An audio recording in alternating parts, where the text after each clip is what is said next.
Once you're underground, everything down there is trying to get you. The electricity, it's real high voltage. All the pressures in all those chocks and everything is extra high pressure. It's higher than anything that's up here. And then you got all the dust and diesel and the roof's trying to fall in. The gas has got you. Look. So why do it? It's fun. Welcome to the Beers with a Miner podcast, episode 32. This week is a happy hour episode where I sit down for a relaxed chat, usually over a few beers, with a fellow miner. Today I'm chatting with two underground miners, Sean and Shifty. Welcome, Sean and Shifty, to the podcast. Yep. Yeah. Yep. The first question, since the podcast is called Beers with a Miner, is what is your favourite beverage? It could be a beer, wine, spirit, or perhaps even a cup of tea. And what is your favourite place to drink it? Now, before we answer that question, we're just going to have to... We all rah-rah and talk over each other all the time. So we're going to try and be mindful of that.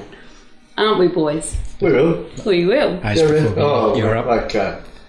Well, I prefer Scotch. Anyway.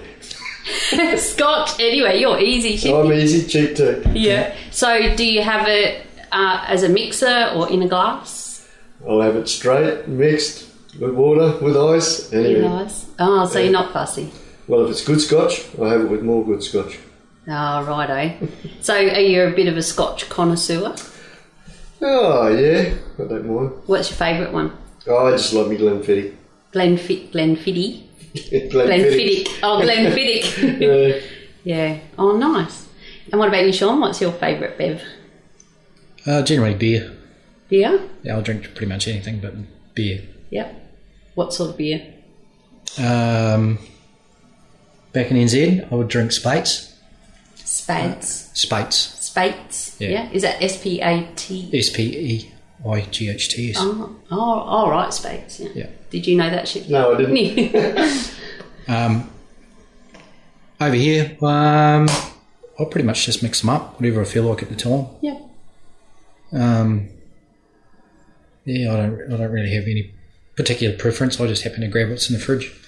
What's have you got to buy? What's in the fridge, Bob? Oh, I don't know. Sometimes I'll buy them, sometimes I don't, you know. Yeah, right. Yeah. They're the best sort of beer, the ones you don't have to buy. Yeah, if I can steal them off my son, I'll grab them. Oh, yeah. So what's the beer you're drinking now? What is this? This is James Squire, this one. James Squire. Yeah. Ooh, sounds posh. Well, I'm having a Forex Gold because that's how I roll. And Shifty is... Dry. No. So you don't drink when you're out at work? Try not to now. Mm-hmm. We were real bad there when I was underground. We used to drink all the time. Yeah, right. Our crew was a party crew. Yeah. So, yeah, we were always in trouble. You First on a 2-year good behaviour bond. A 2-year 2-year good behaviour? Yeah. Shifty. Half our crew was. Oh, dear. That's dangerous. It was, but then... Those were the days back then. Yeah. Times change, don't they? Yeah. Yeah. Yeah, they clamped down on it pretty big. Yeah.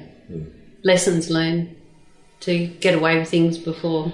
Well, we got things away get with a too lot bad. of stuff. Yeah. Like, I was underground there for 10 years and Yeah. we did it all the time, eh?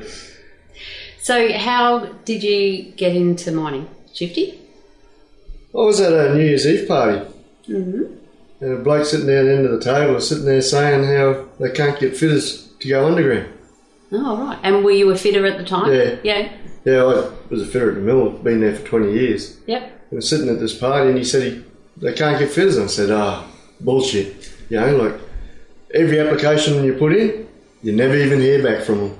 So he said, give me a resume tomorrow and I'll put it in. I said, yeah, fair enough. So I did. And he ended up getting me on with a contract mob. And then I was with the contract mob for 3 months and then they were hiring people out there. So bang, straight in. Oh, right. With a shirt? Yeah, it worked out pretty good. So I've never been underground, right? Yep. So I'm going to pick your brains because my listeners know that my partner is a real miner underground, which we will go into as they both laugh hysterically. But I've never been underground, so I want to share with the listeners a little bit about that. So how did you feel the first time you went down there? Were you crapping yourself or? Yeah, well, I didn't know. I had to throw in a permanent job at a sugar mill. Yeah. Oh, it was a sugar mill, not... Yeah, to come out here, paid for all me boots, all me clothes, did all me inductions and all that, paid for all that. So I was up like $1,200 or something. Oh, so you had to pay for it because you were going with a contractor. Yeah. Then come under, not knowing if I'd be able to go underground or not. And I was shitting myself the first time because you're driving down and then it was nothing. Didn't worry me. Really? But I swore I was never going to go underground. Why did you think that? I just didn't like the idea of going underground. But then, it didn't worry me and just kept on doing it. Because you might not get out. No, I never even worried about that. Yeah. And what about you, Sean? How did you get into the mining side? I was at the pub and... So you were at a New Year's Eve party and you were at a pub. I was still drunk. See, people get out. Start talking. And guy was there. He was asking me, we were just chatting, and he just asked what I was doing at the minute.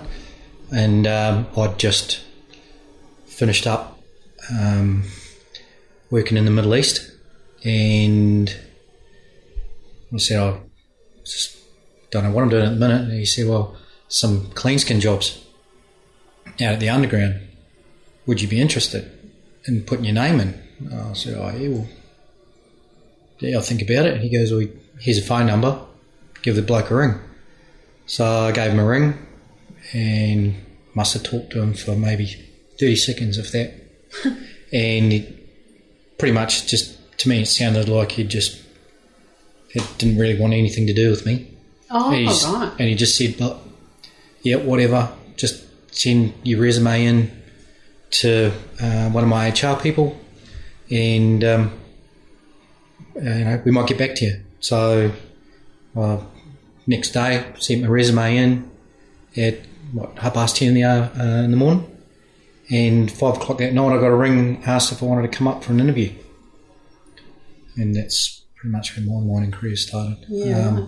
So you obviously passed the interview, and I think I was a novelty. Why? Well, I think I'm pretty much the only person ever to turn up to an underground operator's interview wearing a suit and tie. Did you? Well, see, I rang him up at the time because I nearly spat my beer out there. I would have liked to see that. Yeah. Well, from the previous job that I had and coming from the army before that, when I rang them up and I said, well, I know this is a mining job. What do you what do I need to come dressed, for the interview? And they said, just come what you normally come in for an interview. So, I mean, I'd been in, when I was private contracting overseas,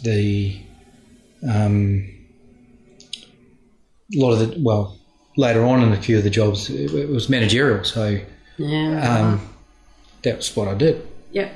So, yeah, that's I was always told you dress for success, and its first impressions. Well, obviously, I think I might have just shocked them just a touch. Okay. And they just give me a job this because guy go so we can have a laugh and see if he laughs. But yeah, that and when they went through the interviewing process, my previous history had them a little bit dumbfounded. Yeah. Yeah. We've heard a bit about your previous history. It's slightly interesting. So yeah. Do you want to share any of that? Basically, just briefly, because I know you go for hours, days. Yeah, I came from the military and went into a very, very grey sort of work environment as a private security contractor, slant mercenary, slant bodyguard, slant just about anything. And that was in the Middle East. Yeah, I spent a long time in Iraq. Yeah. Yeah, a long time. And how have you found your journey over there? Has that, or what you've been through, and then coming to working in mining, has it helped or hindered because you'd have structure and rules or to a certain extent, Still maybe not when you were a mercenary and all that side of it, a little bit different there. Yeah. The underground side of it is very much when you're in an underground crew, like I was in development, and they're a lot like being in an infantry section. Basically, everyone lives in each other's pockets. Yeah. You rely on each other all the time, watching each other's back, because the ribs and the roof come out all the time, and it can be interesting down there at times. Yeah. So it's a lot like that. A lot of the humour is very similar, and the way that they treat each other is very similar. Yeah, So it's how you get through tough Yeah, times. I think it's just because you're in each other's pockets. Yeah. You become pretty close, and because you're close like that, and you're looking after each other, it's pretty much the same thing, because you're continually watching each other's back. And how many were on your crew underground? Underground, we started with 10, and we went down to we reduced down to about 7, I think, in the end. By the time we finally were getting down. That's a small crew, isn't it? Yeah, well, we were on the wall. We only had 9 all the time. That was it. Yeah. And some days we operated with just 5 people down there. Yeah. Yeah. So that's really good to hear, though, for people who are thinking about getting into underground mining, that that you really have to look after each other. Yeah. And you need that mentality to go down there. Yeah. It depends. Each crew's different. You got your long haul and your development, and then you'll have out by. And what's that? Out by? Out by basically do all belts. They do the belts. They do all the other jobs, pipes. They run gear into the mine. Bit of stuff. They're bitsers. They do everything and anything. Yep. So if there's mucking out to do, you're on a loader. You're down in the shit areas like the tailgates and things like that, where it's dusty and hot, and you spend a fair bit of time in, it might be 3-4 years, sometimes only 2, sometimes you're on your own, just depending on what particular jobs are. Yeah. So, and you might fit in with, you might be the operator attached to the leckies, or you might be the operator attached to the fitters, because they need to be up in baskets or whatever. Yeah. So, it's a bit of a mixed match, the old outboy.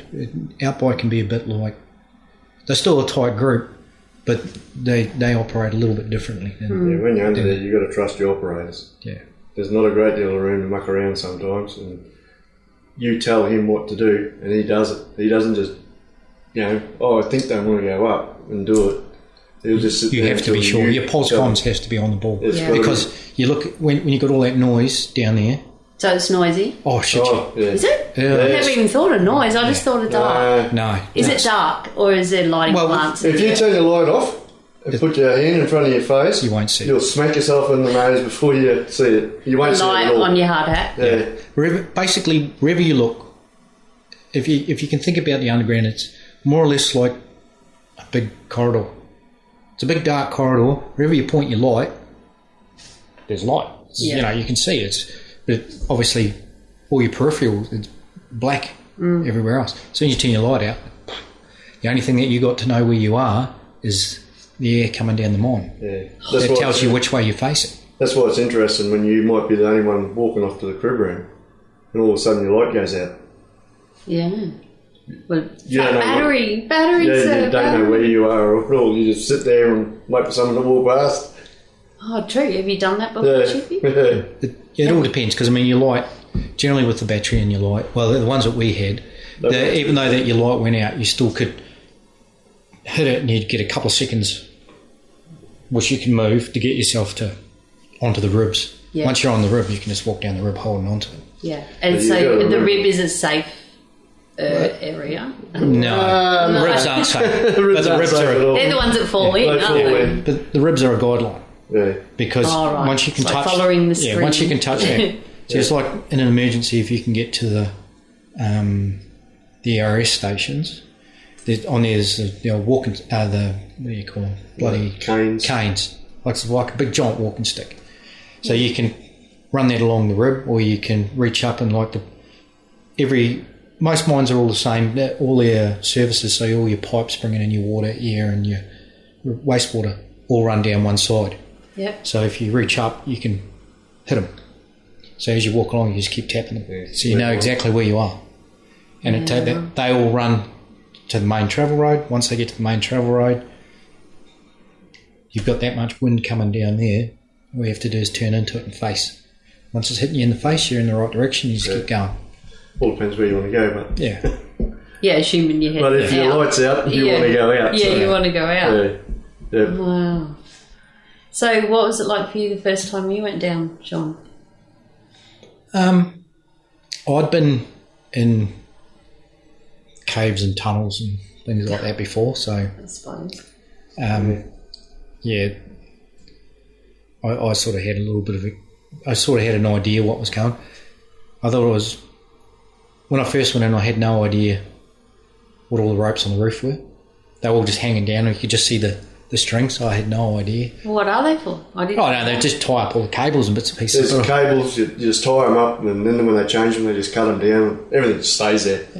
It just hangs up there. It just hangs there. But all you're seeing is all these things hanging down above your head. You got no idea until you can actually turn and look and see what they are. Because when you're going down in a drifty in there, all you see is everything just hanging and there's shit everywhere in it.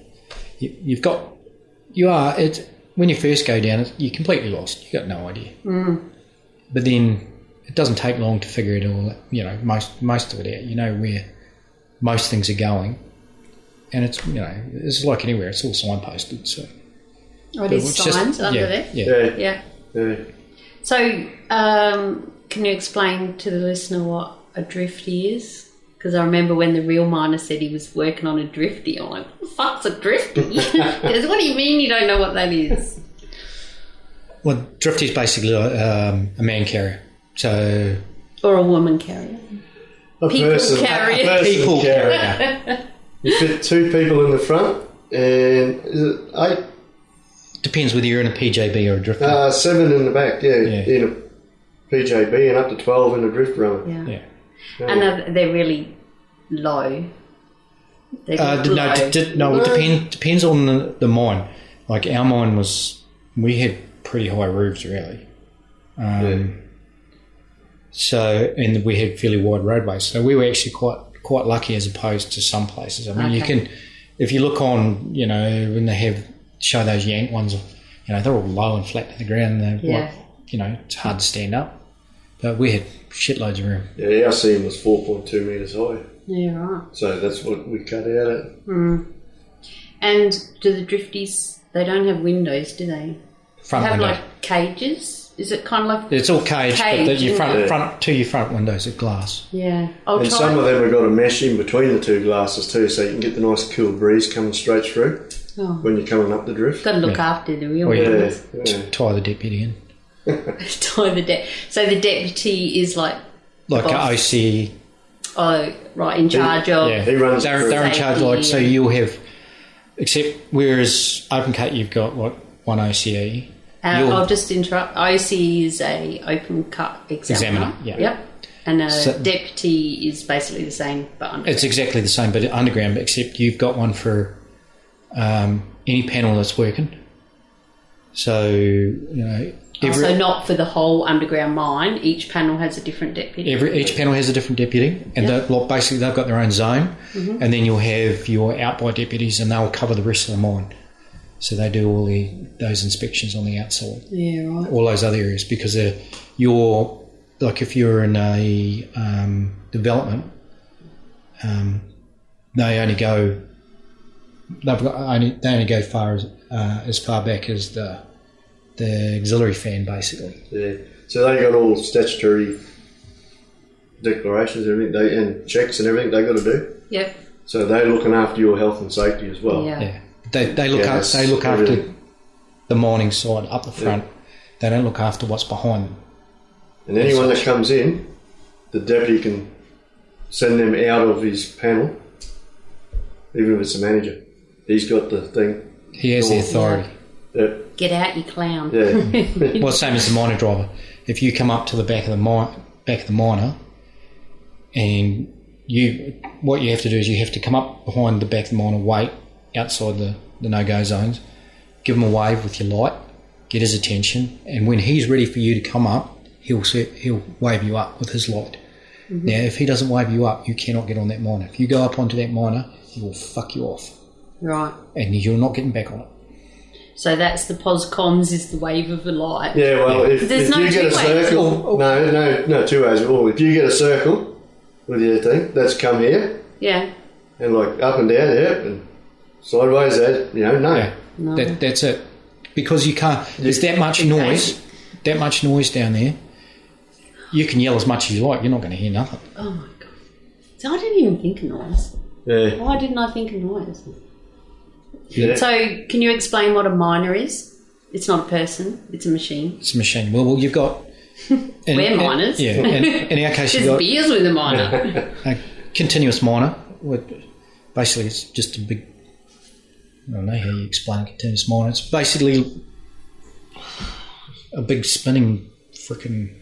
It's a machine that just cuts a roadway. Yeah.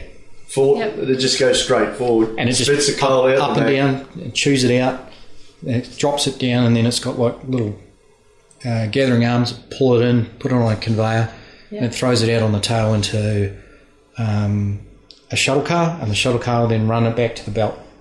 And then it'll load the coal. Basically, it's like an electric truck. Well, in our case, they were electric ones, shuttle cars.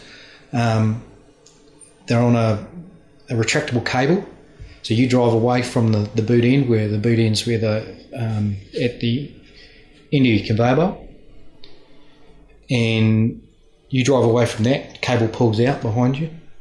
You drive up to the back of the miner. They put the tail over the back. They fill it up with coal, and you chase that cable all the way back to the boot end. How many cables have you run over? You don't have to run after it. 0. Oh, hey. I haven't killed it. Well, actually, I've run over one, but I haven't killed it. So what do you chase it with? But it's basically on a big... Sorry, you said it's retractable. Yeah. Blonde. Mate. So inertia reel. So it's like a reel. Right, so you move along with it. Yeah. So like it spins on the reel, so it winds up when you back at the thing, and when you go out it unwinds, and then you chase it back again. Yeah. Sometimes it gets caught and they run over it. Oh, you don't, Chicky. No, I don't.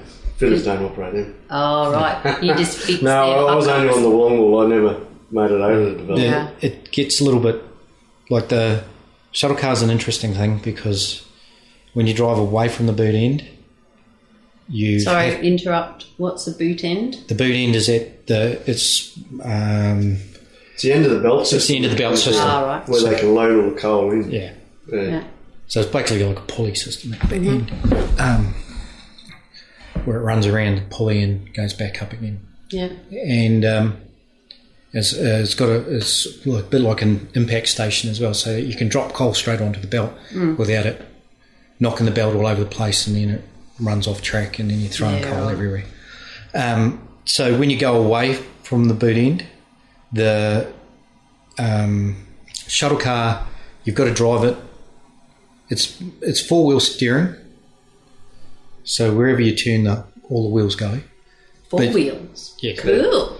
So no, not really. No. You sit facing forward. Well, it's got 2 seats, one facing forwards, one facing back. And you've got a steering wheel on the side, on the angle. On the right side, I can see it. Yeah. And when you drive away from the boot end, you've got to drive it. You've got to steer in reverse, basically. So if you want to steer away from something, you have to turn into it. If you come back, it's like steering normally. So Yeah. Yeah. Can you feel my mind going, what? Yeah. So you've got to get it in your head that, well, you got to turn into it to turn away from it. Yeah. So it's weird. It's one of these. It's not articulated. No. No. It's just basically like just weird. Yeah, it's like a big truck tray that you sit on the side of. Oh. So why has it got a seat behind you as well? Because all you do is jump at the back. all you do, you'll sit there, you drive up, they load you full of coal. Yep. Once they've finished loading, you jump into the other seat and drive back again. Drive back the other way. Yeah. See, I got that bit. Yeah. But it's certainly an interesting bit of gear. Wow. And it's basically got 2 lot of gears, fast and slow, and you drive fast. And it always And starts. it has reverse as well, then? Yeah, Has it's all reverse? off the foot pedals. So Yeah. like your foot pedal, if you lift the pedal up, or you can muck around with the pedals, but yeah. Yeah. It's a bit of a it's an interesting thing to drive anyway. Yeah. And certainly when you're first learning, you get completely confused, and it can be quite dangerous. I'll start Yeah. with Sierra. It's on tracks. Yeah, It's right. It goes backwards and forwards. Yeah. Scary place to learn down there, like you said, when it's so yeah. Well, you got to be. important to get it right. And if You've got to get it right because you haven't got a lot of room, Hmm. and that's why no-go zones and yeah. they're essential. If you don't, someone will get squashed. So what other POSCOMs do they have other than a circle with your headlight up and down or side to side? Did you have a little radio? No. No radios down No, there. a little. What did the real miner have? He had something that you could get a message on. PED. Oh, Ped. Yeah, that. Yeah. That, PED, Yeah. personal electronic device. yeah, but basically it's part of your lamp system. So they can send you a quick message down there. You can't reply. You've got to go to a phone. Oh, so they've got phones down. You got phones every Call me on the so back many phone. cut throughs, and then on the belt system, every 200 metres you got a DAC. A DAC. Yeah, What's that? they're ClearCom. So Basically, you press just the button push a button. and talk to the control room Oh, operator. so like an intercom. That's if they Yeah. work. Yeah. Oh, they don't always work. No. No. Oh, right. Oh, so there is a few different Yeah. ways to communicate. Yeah. Oh. Then you got your no speak, because if you got gas down there and you got your mask, and You've got your everything, rescue on. You can't talk anymore. you can't talk, so you got to press the phone on the phone button, like number 5. Yeah. There's a little raised button. So if your light's out, you feel on the Yeah. and you feel it. You press that, like that alerts them up there that you want to talk to them, and they'll talk to you, and you just got a 1 or 2, like Oh, so it's like, what does It's number like one mean? yes or no. yes or Yeah. no. So yes or no. So you Like got help. two for no and 3 for yes. Yeah. Because But that's how many letters there are in those words. Yeah. So But they know once you're pressing the 5, the 555 emergency number. Yeah. So yeah. Gee, there's so much more to it, isn't there? Did you have to, at the mine where you worked, have no beard and mow? No, we were. No, they were trying to bring it in, but there was a lot It of got people- fought. Yeah. Yeah. Because it varies from mine to mine, They doesn't did it? do tests on it. Some was clean shaven, the others not. Yeah. And our crew, we had no difference. It was inconclusive mainly Yeah. because you've got Excuse me, I'll just interrupt. Can you explain what it's for those that are listening that don't know? Because you have to wear a mask, and there's you've got breathing apparatus. So like you go from your personal rescue, which is on your belt, which is basically just a rebreather. a rebreather. Rebreather. You breathe into it. It's a chemical reaction, and basically you're breathing your own oxygen Back again. back again. It It's not gets good hotter to do and that. It gets for long. hotter and Yes, hotter, it's and it's hotter. harder and harder to breathe, and you just You end up with blisters and everything in your mouth. yeah, because you got it on for too long. if you've got it on for too long, it's supposed to last about 40 minutes. So that should give you enough time to get to. In our case, we had your breathing apparatus. So that basically is similar to what you see the fireys wear. So they have the tank on the back Yep. and comes around to a big full face mask, and it's oxygen on demand. And you can refill every time you go to a new station. You can refill. Yeah. We had a new Yeah. station every 800 metres. But you don't carry that with you all the time. No, No, they're not all That's station. just if the air's getting a bit crazy. Toxic. We carry the rescuer on your hip all the time. Yep, and that's your 40 minutes. That gets you pretty to much before you that'll- get blisters in your mouth. that'll get you to the caber station where you can get the breathing apparatus on. Have you had to do that before? I only what do you call them? Bloody scenarios and stuff Yeah. like that. Or not in real life. Not real life, no. Because I can imagine be going, oh my God, and you get to it and go, oh, it'd be the best breath you've ever taken, wouldn't It's it? like that. It's like that And with some scenarios. people, when you put them Even on, in scenarios, they Or the scenario one, if they give you a live self-rescue, by the time that you get to it, which generally it's not very long, it's 15 minutes max, it's bloody hot and you're struggling. It's hard work because, I mean, you've still got to go, like they might give you a casualty or they might do whatever. You might have to do something prior to getting to the next part. yeah. So you might have to grab a couple of casualties out and get them back to the station. To do that, you're expending a lot of energy and you're breathing heavy and it's hard. And you're breathing your own Yeah, air. basically, if you can think of like a rubber tube and get some of that, what do you call it? Green polypad, the Stilo stuff. The Steel green, wool. Oh, yeah, steel, steel but the green Steel stuff, wool, green yeah. one. Yeah. It's because it's quite Like thick. scourer. Scourer, Yeah. right? Shove that down the inside of a tube and then try and breathe. Try and suck air in through that, And no nose. and your you nose gotta- is pegged off. you got a clip on your You got a nose. clip on your nose to. Because, like, some gas, if you breathe it, you don't get a second chance at bang. You're gone. Yeah. So yeah, you got these stupid little piggy goggles on. Yeah, it's interesting. Yeah, for It's sure. not a lot of fun, that, but but once you get to you can suck in the big ones. It's all right. But then some people, once they put that mask and everything on too, like, Claustrophobia and they stuff. sort you of can- freak out a bit. Yeah. And then they start panicking. So the more you panic, the more oxygen you suck through. So, yeah, it's interesting. Have you ever known or seen anyone that's gone like you did, bought all the new gear, went down underground, and then went, nah, fuck that, I can't do it? Yeah, I was there a couple of months and a new bloke started, Yeah. and I think he made it about 500 metres down Yeah. from the portal. Just freaked out, took him out, never seen him again.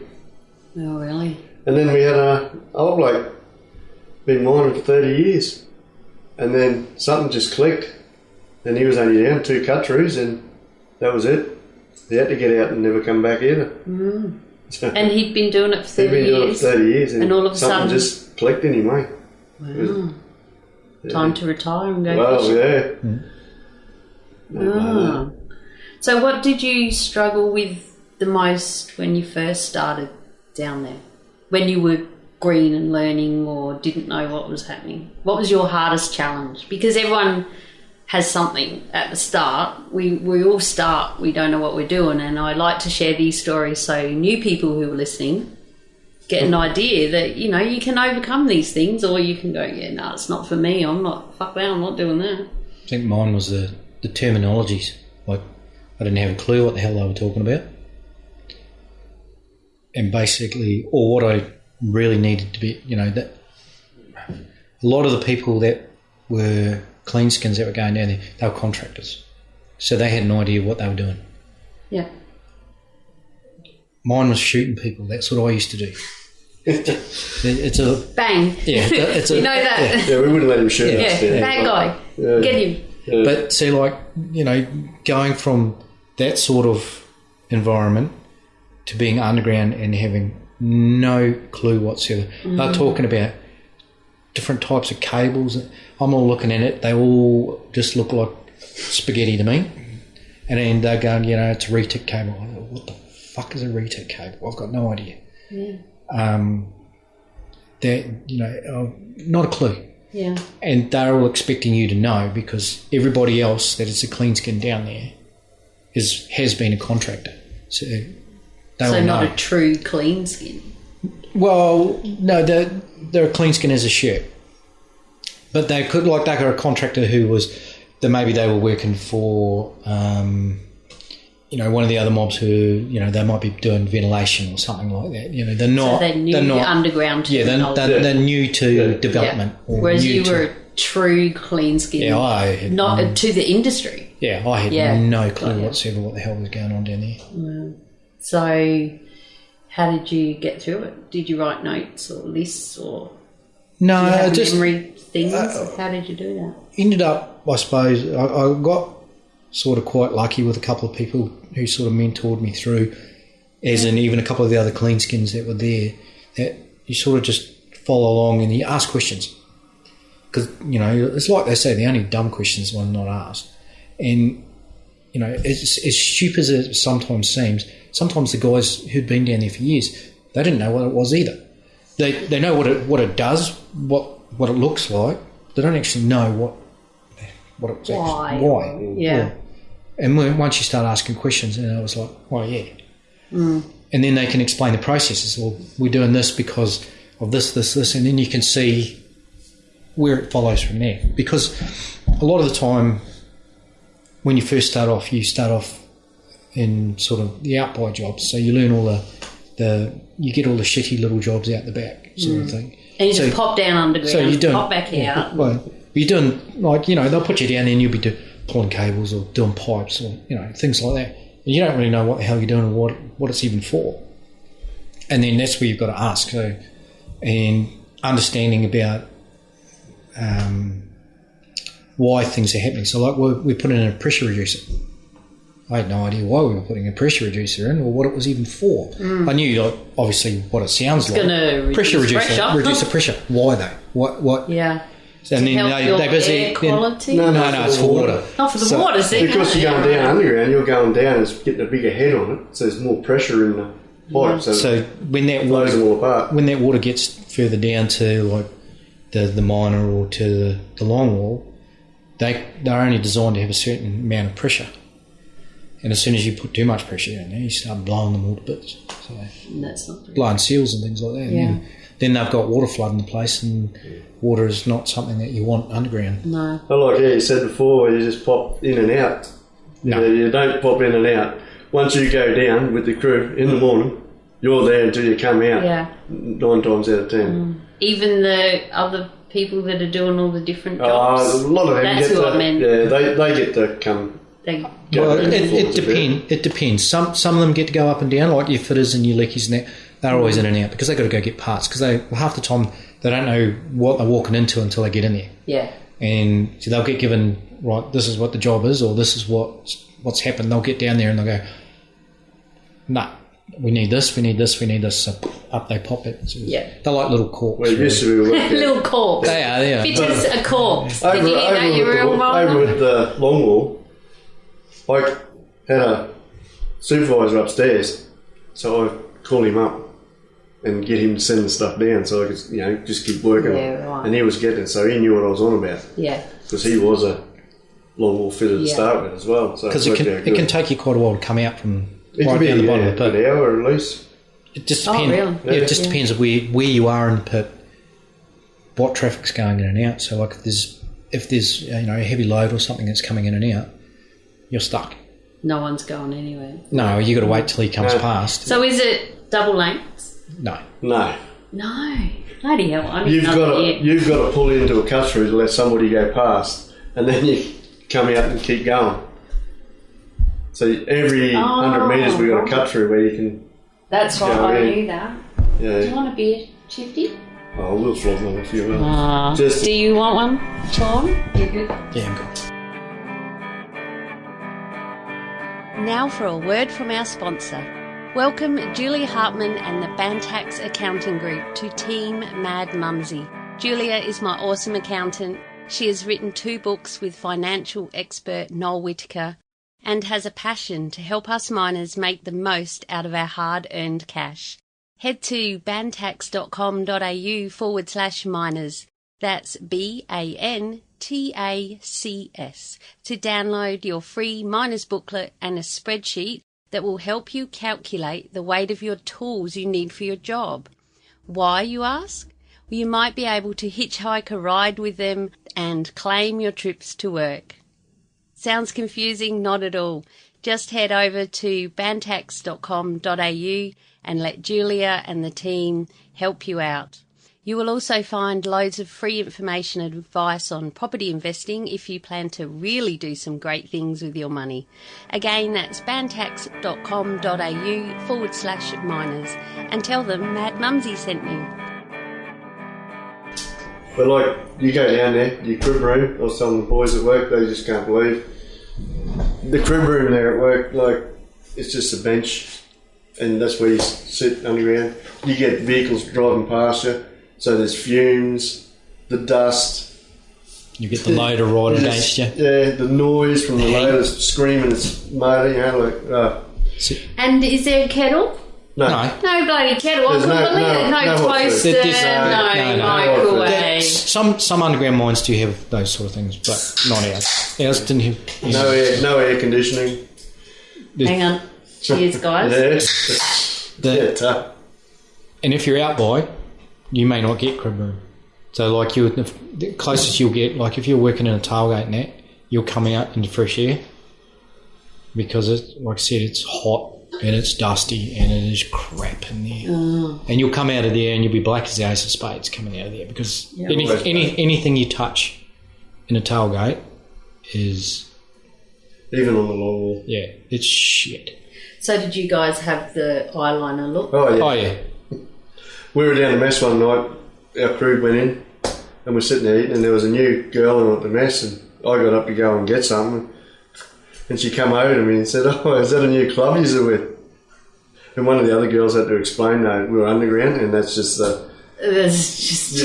You can't wash it off. Well, down at the servo, they had the same thing. It was a new girl at the servo and the guys were coming in and she thought there was a whole lot of gay guys because they were all wearing eyeliner. It wasn't until it got explained to her that, you know, they work underground. You work underground. It just doesn't wash off. It takes 7 days. Did it hurt your actual eyes? Because I've always had eye issues. Did it actually irritate your eyes or did it just... I don't know, I just got used to it. Yeah, you get used to it. Yeah. I think it was a little bit of irritation, but it's mainly the other stuff, like, you know, stone dust and things like that. So what about you, Shifty? What did you struggle with the most when you first went down there? Or when most of my stuff was just fitting work. So, like, hoses are hoses. So I've already sort of done all that. Yeah. But to get down there, you had to operate as well. So I walked in and the bloke on the main gate drum, on the shearer, just threw his remote at me and walked off. The next minute, I'm driving the shearer. Like, I get down to the end, no worries, driving along, not hitting anything. Get down to the end, I didn't know what to do. No one tells you anything. So I just, stop button on here. Press the stop button. That's got them going, because then they had to go and reset everything. So you're not meant to push the stop button? Well, stop means stop, right? No one tells you. You don't know, but yeah. See, nowadays you'd have to be passed out. Yeah. There's a lot of things that's supposed to happen. Yeah. Yeah. We used to operate with like 3 people. You got the whole crew down there, the others would take off, go for crib, and we'd have 3 people run it. You'd sit at the main gate. When the shearer got the 70 chock, you'd run down there, take the remote off either one of them, and they'd go and sit at the main gate so they had a break. Right. Have a drink and everything, and you'd drive down with, then give them back the remote and they'd take off again. Things you do. Yeah. So can you guys explain, I think the real miner's tried to tell me this as well, because he's in development, or he likes development best. But what's the difference between development and longwall? That creates a lot of arguments. Development do all the work and longwall just, they get all the cream. Oh, right. So you go in and prepare. We do all the hard work and then they go in and they just... All they do is they just go up and down, up and down. Development because they cut all the coal, the glory boys. Oh, right. We get the most out. Development... Because they've got it ready for you. Yeah. That's what they do. They go in and cut the tunnels. Yep. 100 metres or 300 metres apart, whatever they decide they want. They do that. Hopefully they get them straight.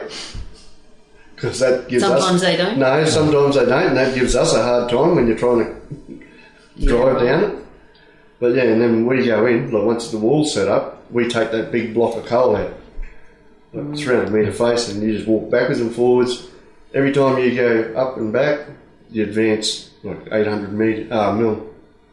That's what ours used to advance. It used to be a metre, but they cut it back to 800. Yeah, right. And then you just keep going. And does that go all the way up the 4 metre seam? Yeah, 4.2 metres we cut. Seam. So it goes up and down. Yeah, and you up cut 800. Like a couple of roof hundred out. metres across. Cut the roof out going down to the tailgate, and then you drop the the drums and you cut the floor on the way back. Yeah. Depends which way you're mining. Yeah. See, like what we do in development is you'll have your different development panels, and you'll have one panel, they'll be cutting 2 roadways with cut-throughs to the end, to where whatever the end is. That could be 2Ks, 5Ks, whatever. However long they want the longwall to run for, that's how far we're cutting. So they'll cut those 2. Then you'll have another crew that are, depending on how long your longwall is, so if it's, let's say, for example, it's 280, 300 metres long, they'll be that far apart, cutting another 2 roadways. Once they get to distance, then you cut what's called face road. So you link the 2 different sets of roadways together, and that's where you're going all the way across. So let's say it's 280 metres, so you'll have 2 roadways this side, then 280 metres, and then another 2 roadways. And then what they do is they bring in all the chocks and all the longwall stuff, your face, all the pans and bits and pieces, and they'll set up the longwall in the face road, and that's your takeoff face. The bloody whatever you call it. Anyway, Forgotten already. yeah, but you so they take out the bit between the 2 roads. Yeah. Between the 4 roads. The 4 roads, Yeah. but 2 lots of 2. Yeah. We end up leaving a strip of coal about 50 metres wide between either roadways. Oh, do you go back and get it? No. That's days. money you're leaving in there. Yeah, it's 2 days. But it saves life. Yeah. Because that helps to hold it up. Yeah, well, But coal isn't very stable, is it? no.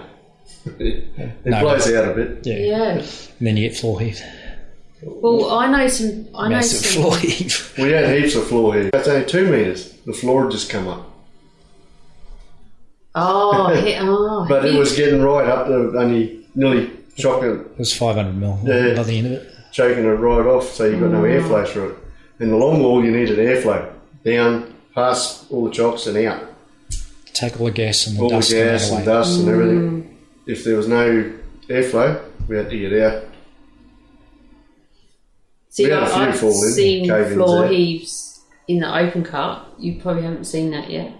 But, yeah, that's pretty scary. When there was a lighting plant last lap, and the next lap it fell over because the floor's gone like this. Yeah. And the reason I bring that up is because the hard hat mentor, who my listeners know is my sister, her partner is a jumbo operator, which is Hard in rock. Hard Rock. And he does some hard shit, like obviously hard rock, but that's another whole life as well. Yeah, it's different, but yeah. he said no way would he do coal. No. And I can understand when my sister explained to me that, coal crumples pretty quick. Yeah. I'm like, yeah, it does. Oh, I've it's seen it like- in the open cut. I've seen that many roof falls, it doesn't even worry me now. Like, you'd be down the face with someone new, and bang, the roof would fall. You look around, where are they? They're gone. Oh. And, you're still But standing where there. did they go? Yeah, they were just, Oh, they're doesn't running. matter. They're out Running. there. But then, Fight or flight. yeah, well, that's what they tell you. You can always come back. But if you stand there and you'll get squashed, well, you'll stay Also, there. is that what they tell you to run? Yeah, but you just get so Is complacent. that in your induction? You get blasé about You it. just get so complacent, again. You know what complacency does? Well, it's, yeah. Yeah. I was buried down there 3 times. Underground. No shit. Yeah, fixing chocks, and everything just rained in. Yeah. And the boys had to grab me by the feet and pull me out. Then you shovel it all out, go in again. Oh, But yeah, as you do. over the 10 years, 3 times. So, Yeah. And it did never make you think, No, I'm not going. never worried me. Or did you just laugh and have another scotch? Well, everybody else was laughing too. Oh, look at you. Yeah, covered again. Glad it wasn't me. But it's just the mentality of it too, though. Being down there, Yeah. it's like when you're gluing up the face because you've got roof falls and the rest of it, and you're going in, you're doing PUR and things like that. You've got to go over, and somebody's got to get over the pan line and do the steels on the drills. Someone's got to change the steels. So in our case, it was usually The contractors. Well, no, the Kiwis. I wasn't going there. It was send the Kiwis over. You're a Kiwi, aren't you? Yeah. Sean? So did you get to go? Oh, yeah, all the time. Oh, right. Are they expendable, Shifty? Yeah, apparently. What's the go? Come on, Kiwis. we're not racist here. No, my whole crew when I first started were all Kiwis. Yeah, I believe there's a lot of underground Yeah. miners that are Kiwis. Yeah, so New Zealanders, for people who don't know what Kiwi is. But yeah, but that was sort of like a common joke sort of thing. It was Kiwis and mental people went over the panel. yeah, don't worry, everyone gets their fair share. Yeah, I mean, like everyone, a lot of people went over, but it just seemed to be that. The thing is, when you're over there, like you've had a roof fall, and you get your light and you look up, and when you can't see the roof, like it's a long way up. Yeah, right. But you Because hear the roof's falling. You'll hear yeah, you hear things coming down the side, but the things that are falling straight down, you don't hear them. Yeah. They Because just they're not hitting bang. anything. Oh, you get They're not flooded. hitting anything. Yeah, you get, and they don't, it doesn't have to be a big rock. No, All the time I was there, you'd get killed by coconut. only one of our crew lost the top of his finger. A rock just bang. And he had those gloves that we wear out there. Yeah. He had them on and not a mark on it. And he took the glove off and where's the finger and poked it out. Wow. They just share things. And you get nailed. Like, I mean, I got flattened by one that came between the chocks when we were drilling, and it just drops you literally like a stone. You just boom. You 1 minute you're there, next minute you're lying flat on your stomach. Like you've been shot. Oh. No, a little bit. Just getting shot's a little bit different. Depends where you get shot. Depends where you get. Oh dear. So did that make you think twice about being under there, or just did you get up, dust yourself off and go, Well, that's what you do. No, in that particular case, no, I needed to go back and get a bit of ice because that hurt. It hit me right through. no, bit of ice. No, big well, that's good. Sorry, I'm not taking the No, piss.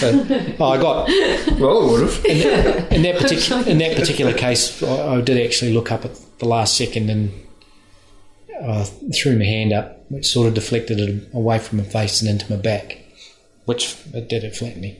Yeah. And I'd got a little bit of nerve damage in my finger for a while. Yeah. And just large bruise on your back and good scrape and but I mean if it had been a big rock it could have been a shitload worse. Oh God, yeah. But then you get the other things like the whole face will slab out while you're standing out there, and you'll get, if you're lucky, you'll hear it. You'll hear it, or you'll just see it start to shift, and you. It's quick. It's fast. Yeah, it's quick. It's quicker than you Yeah. think. That amount of stuff that comes, you just running. Yeah. And that's sort of one of the things that you need to do. The second you get over that, you got to make sure that you know where you're going to be running to. And you want everyone out of your road. Yeah. And if there's stuff in your And way, there's you want to people get it out of the way. there, Because you you've got get to it try right.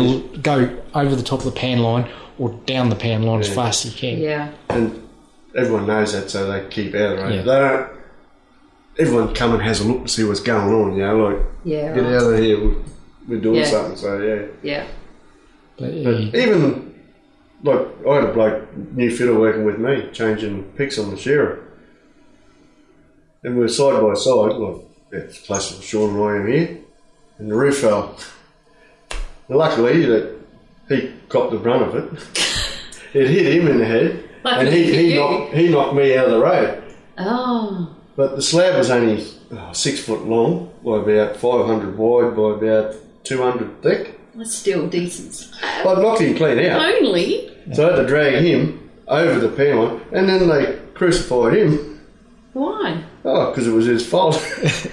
Why was it? So then they stuck him on, day work. because they're just Oh, yeah. some of the mentality of some of the people who are in charge Yeah. just it doesn't.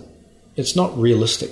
They're dreaming half the time. Some people seem to get hurt all the time too. Wrong place, wrong and time. this bloke just happened to be one of those Yeah. people too. So when it comes to management and you're working underground, do they come down very often? Or have they ever? It did get a bit better. Like they were coming down, but you had people down there who really had no idea that shouldn't. telling you stuff, what to do. Most of the time they sat up there in their office They're questioning things that and watched the computer screen. Yeah. Yeah. If they could see, they couldn't see development, but they could see us, the shearers going backwards and forwards. If the shearers going backwards and forwards, the coal's coming out, they didn't want to know. Money in the bank. Yeah. Yeah. And that's, pretty much about it. Yeah. But there were some good people in management, and then there was some people there that they really had no place coming underground at all because they had no clue. Like it wasn't really they were expected to come down because they wanted management to be seen to be down there. But they come down and they've got they're questioning things or they're trying to bring up things, sort of big noting, I suppose, but and they've really got no idea what the actual safety issues are down there. What are the hazards? They're bringing up things that you're going, That's nothing compared to what's really going on. yeah. And then and they also a lot. Sometimes they've got. I suppose in a way, we didn't do things probably as safe as what they wanted them to be done, but at the same time, their notion of what they wanted done and achieved didn't equate to what they actually expected. Yeah. So, like, we made things happen, and sometimes they weren't safe. Well, we considered them safe enough that we could do them. But if people were to come down and look, and, your safety gurus, they would have smashed you. But that's just, it comes down to risk management, I suppose, because we look at it and we go, yeah, we can do it. Can we do it safely? Yeah, that's why we're doing it. Yeah, because that's the main aim. Yeah, but if they look at it, they come down and go, oh, no, you're not doing that. You haven't got 3 points of contact here. You haven't got...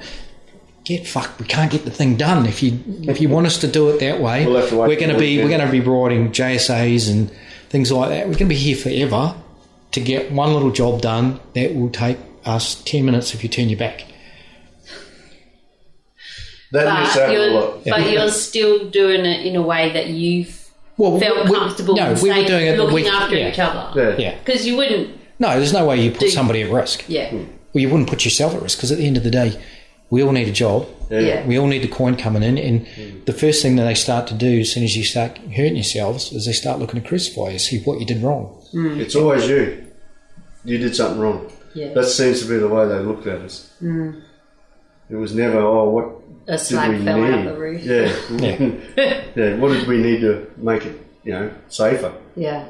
No, they sort of always crucified the worker first. It's just how it is working down there. But you can understand their mentality of trying to do their best to reduce the risk for everyone. But Which is understandable, but at the same time, their expectation of what they want to achieve, They know they can't. they can't achieve it unless they don't come down.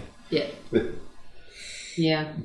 So they're in a Everything used to go catch-22. smoother from 12 o'clock Friday till Monday morning. We're on night shift.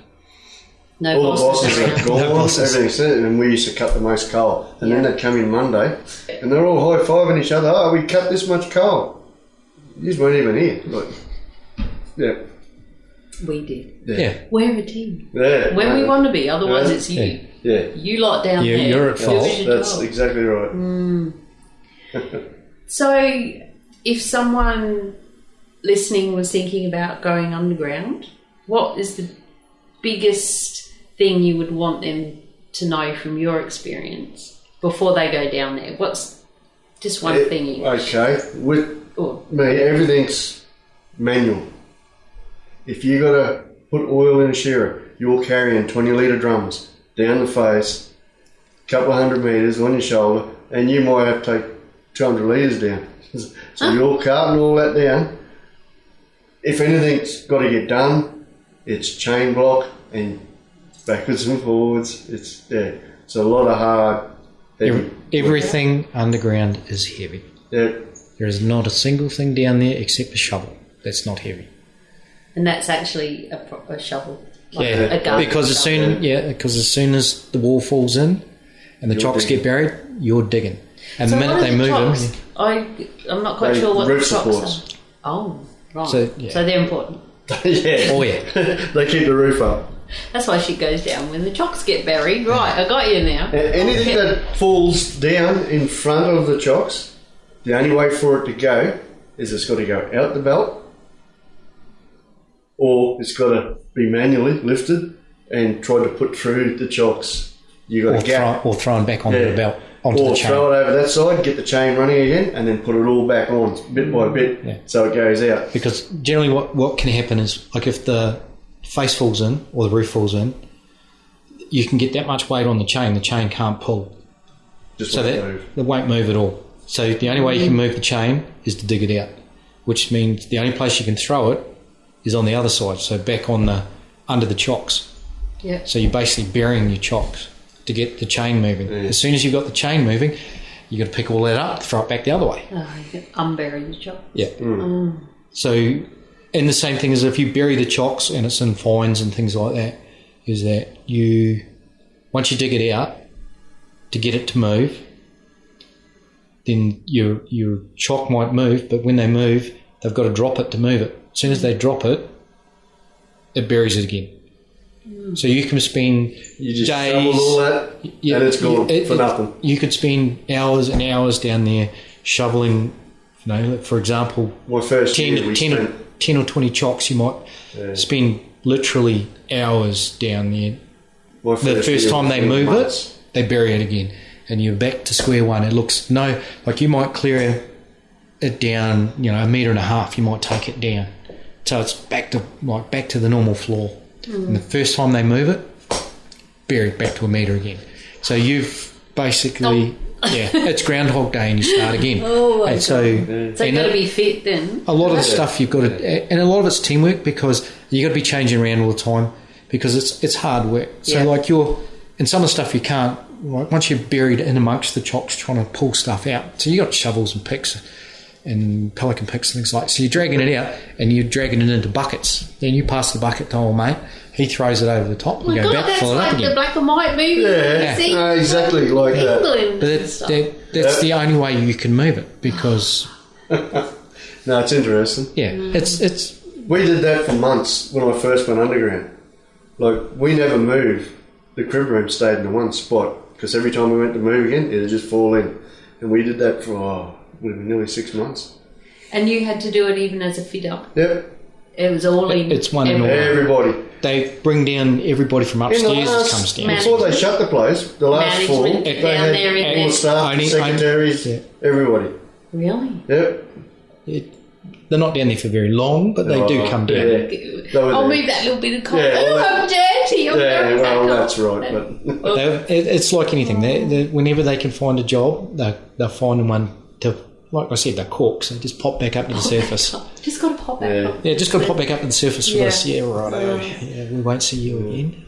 So what about you, Sean? What have you got as a tip for someone thinking about getting in underground? Like Shifty says, everything's heavy. So you got to be prepared to get in. You got to be prepared to listen big time. Listen, Because underground, the older guys, the more experienced guys, generally they can be a bit hard on the new guys. But they're just testing you out more than anything. Basically, if you've got feelings, leave them upstairs, because there's no point in having them down there. Oh, what about emotions? I'd cry. I'd be hopeless. I would be There's no hurt feelings form. So, form. Yeah. they haven't got one. There's no form for hurt feelings. So you might as well not fill one out. You might as well leave them behind. Or just don't go there if you don't think you could hack it. No, you've got to expect to be shit on, because they will. Once they, if they can see a chink in your armour, they're coming for you. Yeah. So, don't give them anything. Toughen up, princess. Yeah. You just got to suck it up. You just got to get in there, and if you work hard and you get in and get involved, don't try to hide from anything, because the minute you do, they'll single you out as being Jack, and that's it. You're done. But you're not getting in on that crew. The boys will let you sit there and do nothing all day. Yeah. But you don't. Not for too long, but like you might get away with it for a week or two, and then when you don't actually start pulling your own weight, then they'll start riding you. Yeah, then it's And you'll know about it. And then your and life is going to be miserable. Make you or break you. Yeah. Yeah. So it's better to join in. Yep. Yeah, you throw yourself in there. You know, put yourself in there, and you've got to, with those guys, you need to give them a reason to let you be there, because you know you're part of. If you're going into that crew, they're already established.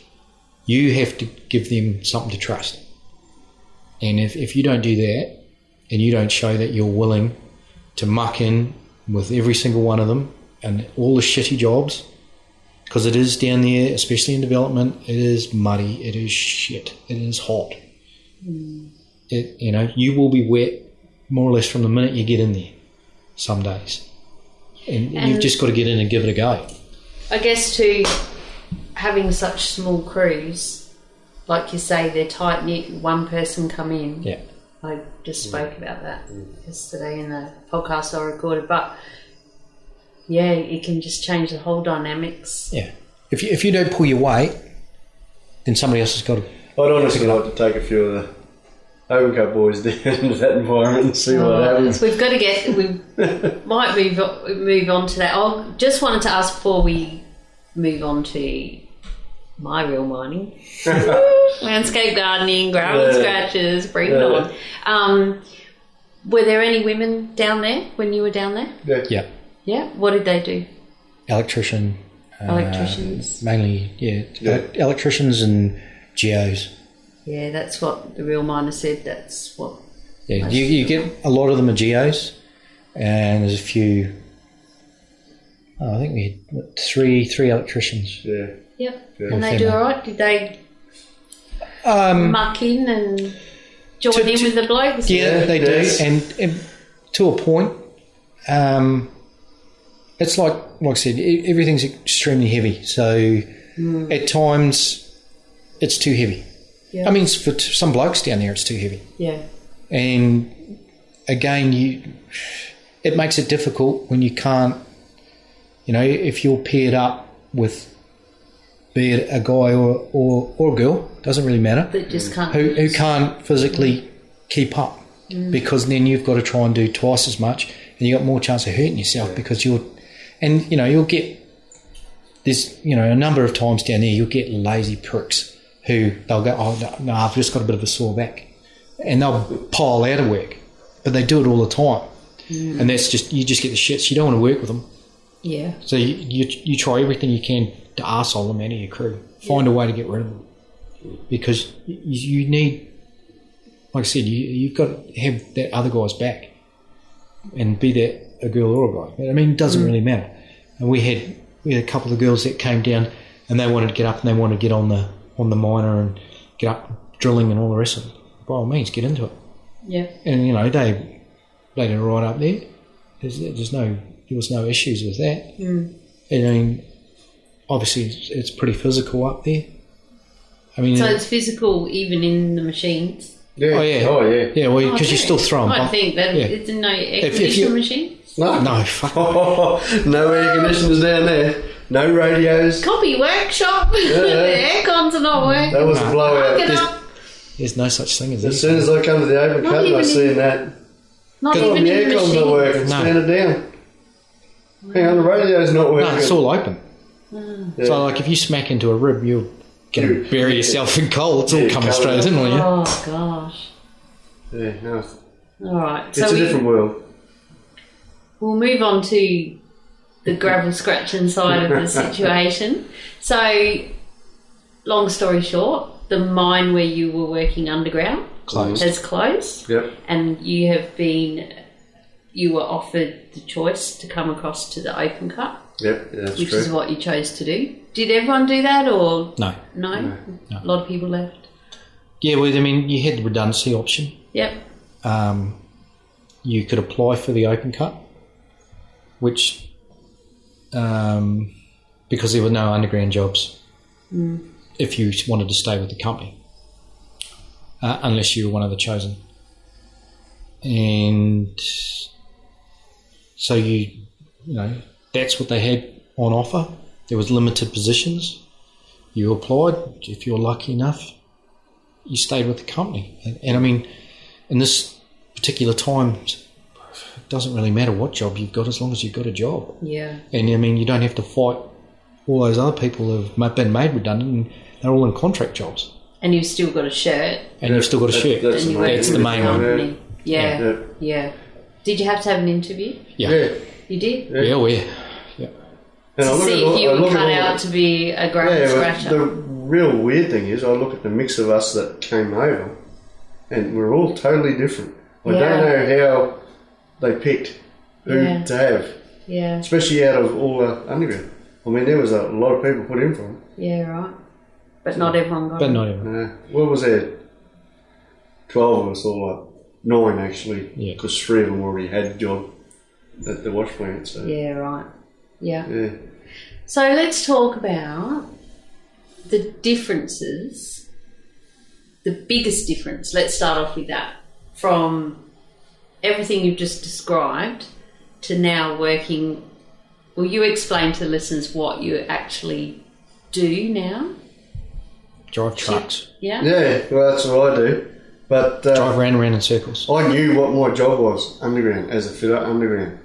All the stuff I was doing down there, I sort of knew that, and I've been doing that for 10 years. Yep. All of a sudden, like I'm 50 now, I've got to learn to drive this truck. And they're sitting there, you do this and do that, and like, right. And you got to get in the right spot. In the at right the spot. dump and under the... You're doing all right now. Yeah, but once you know what's going on, you get it all figured out, then it's fine. But until you got it all figured out, what am I doing here? Like, You get down there and the digger's, he's scratching here and he's scratching there, and you're looking at it and you're going, they told me this, and then they go, well, you want to get your truck so far past, you want to be on this angle at like 45, and you're looking at it, you go, what the fuck is 45 from here? And then they're going, come 45 to the bench. I had no idea what the hell a bench was. Yeah, right. Different terminology. There's different terminologies. They're like, and different digger drivers would dig in different ways. And once you sort of learn to pick who was doing what and how they were doing it, it's taken a wee while to click. And I think I'm clicking a lot better now than especially in these last couple of weeks. Yeah. Because I didn't really have a clue. I couldn't pick his sequence at all. No. Well, that's where I was. We never had a tip. We used to paddock dump everything. Oh, so you didn't have a dump No with a dozer? No dump with a dozer on. Yeah, so and all of a sudden I get over here and no one told me. Oh, so you're all passed out, ready to go, but you've Nobody never told been on me, a dump. hang on, there's a little wing there, that's where you start dumping. Or And if that's he's the sitting there start. with his blade up in the air, he wants you in beside him. And I just driving up there and, what's going on here? Yeah. Back to the start or in the finish corner. Yeah, Where the like, fuck's that? Yeah. Well, I don't feel so bad now that we've got these new stars and you hear them on the radio. Yeah. And And you're like, that was "Hey, me. I know that. Yeah. Yeah. But everyone takes it for granted because they know. That's right. Because And most of the people that come here aren't green like us. They're contractors. They've been and they're doing all this stuff. Yeah. But it's exactly the same as when we first went underground. Like, you're green. Yeah. That's right. But you have to think about everyone that started was green once. Yeah. Yeah. You know? And that's why I do the podcast. Because a lot of people think, I don't know if you come across this, where people think, oh, you're a miner. Gee, you must be rich. How do I get a job doing that? And they think it's easy. Just get in there. But you know what? It's not everything that you think. Being open cut it's more mental than physical, obviously. So, like, if you bashed your body up, like I agree with a few of us have, it's a hell of a lot easier on the body. You're not, definitely when you come to your break, you're not as stuffed. Yeah. Yeah, I don't think I'd go back underground again. I mean, Really? Big No, coal shifting? it's a lot of it's hard physical work. And it really is. Well, I mean, if I went down there, I know the job, which makes it a lot easier for me. Yeah. Comfort But zone. I'm right in my comfort zone. But anything you were doing, like you're on a chain block, you might be there for 4 hours just flogging yourself, or backwards and forwards carting drums down through chocks, and I sort of don't miss any of that bit. Geez, no wonder the real miners muscly and cut. Well, not really. You look... Well, My real minor, I mean. Well, now I understand I've put on a lot more of what he does. does. But see, like... Now you're getting a trucker belly. Yeah. Personally, I prefer the underground. But at the same token, like, I have damaged myself that much previously that I know that if I stayed underground for any length of time, let's say another 10 years, I wouldn't be doing much. I'd be absolutely screwed. But that's just me personally. But I do prefer... I like the underground mainly because it's the camaraderie is a little bit different. It's a lot different. Well, it's a lot different, but it's the same. Smaller too. Yeah, it's. I mean, it's our whole crew of a Sunday, we all went to the pub. You didn't have to drink, but you went to the pub still. Like, you sit there and have a Coke or orange juice, didn't matter. Yeah. But the whole crew actually went there. Everybody was in together. Like, even we did sort of the same thing, but once they started to crack down on the drinking and bits and pieces there. Your 2 year behaviour bond. Yeah. So we used to have barbecues over at my room, and we'd just put 2 cartons on, and you'd get, our crew plus Longwall would turn up. We'd drink for a couple of hours, and then everyone go home, and then they'd be fresh for but we put a limit on it all. Same thing, we used to organise when we were on night shift because of the different timings, the different parts of the cruise had. We were able to, on Monday mornings, because of the way that the changeovers was that we could play the other crew in touch. So we'd play, I was on our crew at that particular time, our crew would play T crew. We go and play touch, and whoever's on night shift would be able to have a drink, a few beers. Yeah. Because you'd have a few beers straight after, cause you just come straight off shift, head back, go play touch, have a couple of beers, and then go to bed, and you're up for night shift again. Yeah. So it was good. Yeah. And the other boys just come in, they have a bit of touch, and then they're off to work for the day. Yeah. But that was just it was a lot different. Now, this crew that I'm currently on, I find actually the majority are quite good. In the fact that the camaraderie is actually really good in this crew. Well, I feel personally, as opposed to obviously what we hear from the other side from some of the old underground guys. Talk to them and they're finding it difficult with some of the crews that they're on. Yeah. Just because of, again, it's the camaraderie is completely different. They feel a little bit alienated and that sort of thing. And with this particular crew, there seems to be it's not a big group, but there's a sort of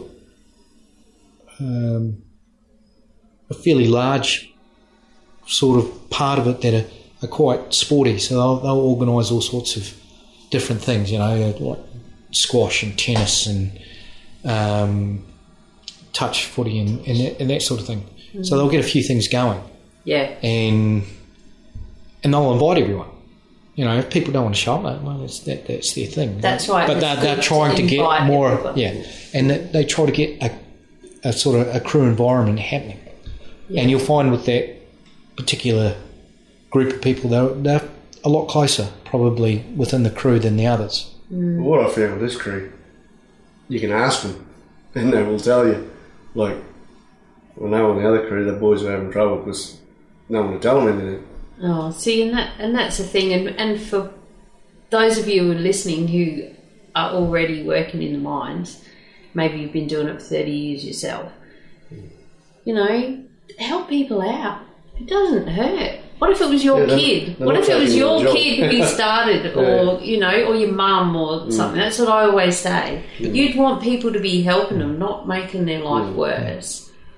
I think it's more so, being truckies and a lot of the open cut jobs are all individual jobs. So once you're in your cab, your only interaction with anybody's via radio.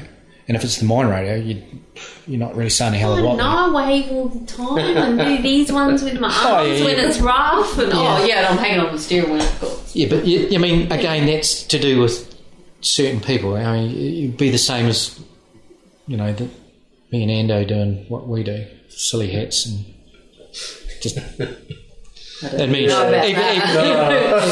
even me and Shifty. I mean, you guarantee Shifty's going to look as soon as he sees you coming. He's going to look. So the first I'm just waiting to see what he's doing. Yeah. Right, bring it on now. Yeah. I'm going to do it. Oh, you haven't seen it yet? I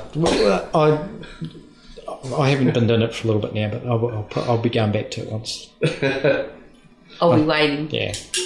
So I'd come up with stupid things to do, to wear. I'll smack you. Sorry, Shifty's in trouble. He's pulled the ring thing off his can. So I'd figure out what I could do, what was inside the cab that I could use to wear or put on my head or do something stupid. Serious? Oh yeah. How did I not know this? We're doing silly thing. I got the paper towel and wrapped myself up like a mummy. And just because Ando and I have been just trying to come up with stupid things, Ando got rags, put it behind his ears and made it look like he was pulling it through his ears. You drive past each other and just see what each other's doing. Yeah. Like Shifty, you drive past him, you give him the fingers. Because you know he's going to look. Yeah. Oh, I'm not going to do that to you. No, but that's what you should do to Shifty. Yes. But that's awesome to hear. but we're only mucking around all the time. That's how we were underground as well. Yeah. Yeah. It Gets you through the day. Yeah, We do such long hours and a little bit of have some fucking fun while you're here. We've got to be here anyway, Just lighten up a bit. Everyone and gets it's the same. serious. It's the same as if you've got UHF, it's handy because you can listen into what your digger drivers and your dozer operators are doing, and it's also handy because they can give you a bit of especially if you're a new person, they can give you a bit of advice on there without everybody listening in. Yeah, but not all sites. Not all sites have that, but it's certainly and handy. Some do, which is hard to get used to two ways at once when you've never heard of one. Yeah. Well, that's one thing we weren't used to because we never had two ways underground. Yeah. All of a sudden, hang on, I've got to learn to drive this truck, do all this stuff, and then listen out, and then call, and speak yourself. Yeah, be on the ball and know what's going on. Yeah. Oh, is that me? Yeah. Because the big thing especially I got was that was probably out. actually was one of the hardest things when you're trying to concentrate on driving. And it's a huge bit of machinery as opposed to what we're used to. And being underground, you can bounce off walls, and we have, and you do. And you can make the odd screw up and bounce off the rib and go, oh fuck, and then we got away with that. You can't get away with anything in one of those big things. You can't afford to touch anything. No. And just the sheer size of everything as opposed to what's underground it's real steep learning curve because you're trying to concentrate on these huge bits of gear and you've got other huge bits of gear coming at you and then at the same time you've got this grader coming at you and then there's bloody dozers over here and then you've got a two-way screaming at you and then you've got to try and figure out what's 45 to the bench. Or does he want me 45 or square? Yeah. Or am I coming under the bucket or what the Yeah. And then you get some operators that like moving the buckets. Yeah, that doesn't help anyone, does it? So would that be your main difference? Is the sheer size of everything, do you think? And voices in your head of the two-way? I reckon the size of everything. Them trucks, they take a bit, like, when you first see them, you think, oh yeah, they're big. But you're starting to get used to it, but they're still big. There's still big bits of gear. The electric trucks like to get around as soon as anything gets wet, gets twitchy. Yeah. How have you found?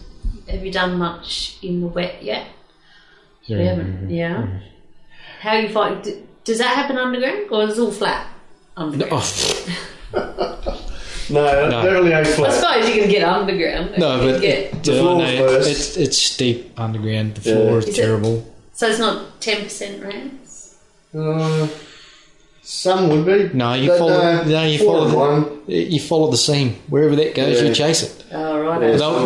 They will grade Yeah. parts, but there's some real steep bits. Oh. Well, the drifties aren't supposed to go any more than 4 and 1. No, I don't really Yeah. don't take much notice of it. I suppose, No. but They were just you just falling. know it was Just steep, and if you're in a real shit loader, it might take you 2 hours to get out. You know. Yeah. So, I'm just thinking about But- actually driving in the weather with the like the sun and the lighting plants in your Well- eyes, and that can be an issue Oh, for a yeah, lot of no, people that's- at night yeah. because they're always right there in your eye. Yeah, but underground it's the same. But there you never point your light on someone. Yeah, they Because Most that's a underground big people no-no. sit there, they sort of don't look as sort of straight. They're sort of off to the side Off to of the it. side. because that's what Yeah, Because that's where your light is in his face, and you don't put it in anyone's eyes. yeah, right. So, That'd be So good. you've got that. So night shift is probably a little bit easier for us because we're more used in to your it being comfort. dark. But you're not really used to solar power miner. Solar power mine. Yeah. Okay, so we have to bring up I did a whole episode on this, which is what does it take to be a real miner?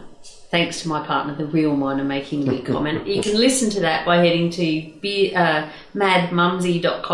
madmumsy.com/beers9. That's the number 9. And we go a bit deeper there. I won't go into all of that again. But it's a real it's a joke, but it's serious as well. Undergrounders think they're real miners, and I'm kind of leaning towards that after hearing from my partner, and now hearing even more from you guys. And where he calls us gravel scratchers, but can you tell the listeners what you call us? Landscape gardens. Landscape bloody gardeners. I haven't heard that one. Well, What? but- Come on, but you- what? okay. Bring it on, bring it Yeah. on. Well, when I was talking to a lot of the boys when I first come over, like they knew the underground was shutting, and a lot of the boys out there would have liked to have gone down and had a look because they're probably not going to get to go to an underground mine and have a look. Like on their days off, they could have come out because we took a fair few people Yeah. down to show them because might never go underground again. Have a I'd look. like to go under and go, yeah, That's right, that's it. yeah, Okay, yeah. get me out Like quick. my wife said, no way in the world. She ain't coming underground. Yeah, right. No. Well, yeah, don't mind me doing it, but Yeah. No, the reason I term them as landscape gardens is you move dirt from one place to another and then you cover it up and you plant trees. Rehab. Exactly. Yeah. So you I never thought about it. well, that's what you do. that's what you're doing, you're landscaping. We I normally think I only prefer- cut coal, and that's it. Yeah. We take that out. We don't waste the time getting the dirt. It's all the coal. We're on coal the whole time. Yeah. Because you just The only time you're not on coal is when you hit a fault, then you're smashing stone, and then that's not fun. Yeah. But to get down to the coal, you have to move some dirt. No, that's your job. Like, We normally go in after you. You make a high wall, and we chomp straight in. punch and we go in. the hole. But we can go from the top straight down. Yeah. Some mines are like Yeah. that. Yeah, that's what I we mean. won't. Oh, but you weren't. We're a punch line straight in. Oh. Did you have a little archway Yeah. portal? Yeah, portals, yeah. The mine I started in New South Wales had that, and I used to look in there and go, oh, there's yowies in there. It's scary. Gove monsters. Yeah. They eat everything. What do you call them? Goph monsters. Goph. Goph, yeah. Yeah. They eat everything. Everything gets thrown in the goph. Yeah. What's that? Oh, I don't get it. The goves are back once we take the coal out and all the chocks move forward. The roof falls in The behind. roof falls in behind it, Yeah. but sometimes the roof stays up. So we've had it so it's been like 100 metres back, and then you're looking in there and you think, oh, but you can't go in there. Is it a no-go zone? No, Oh, hell definite no-go zone. And then the next minute, when it does fall, you'll be standing there. You won't be able to see a thing. Your Pressure helmet wave is will knock blown you. away, bloody everything. Like the wind blast that comes through. It's just unbelievable. Because it's finally done what it's It's supposed finally to do. done what it's supposed to do. That's what it's supposed to do. It's supposed to gotta fall as you go. You need it to fall. Otherwise, it puts too much pressure on the front. Everything gets thrown in the gaff. So you'll find if somebody's got So the shit, you if somebody's got the shits on for that particular day, and if they feel like it, they'll throw everything in there.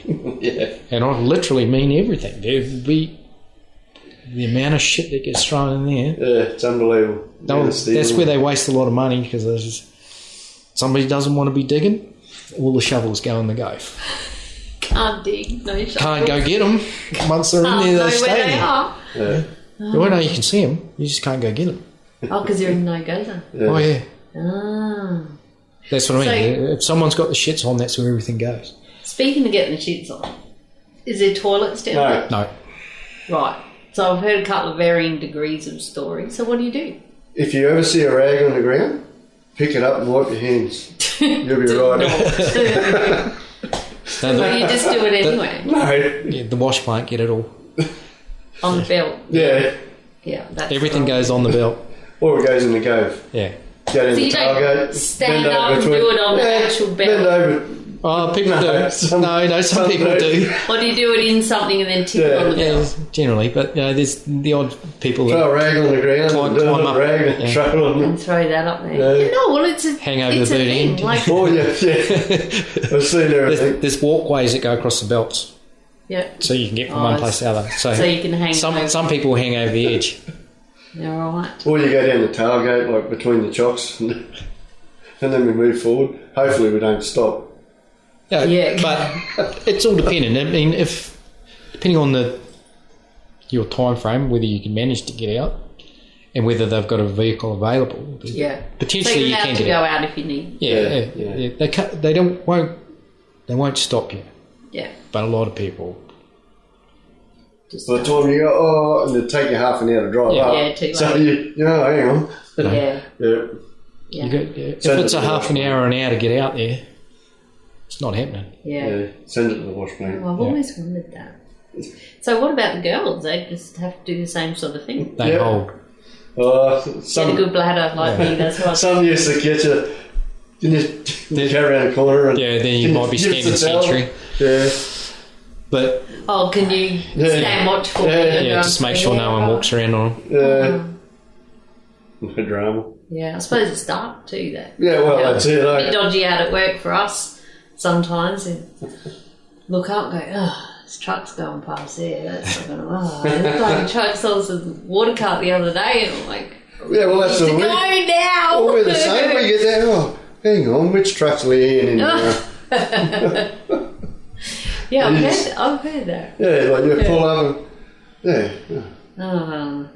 I remember years ago there was a big thing because people just peeing on the machines, Yeah. like inside the wheel tyres, Yeah. inside the wheels, pos one. Yeah. Before you climb up the stairs, I'm like, why didn't you go in the crib up before we left, you lazy bugger?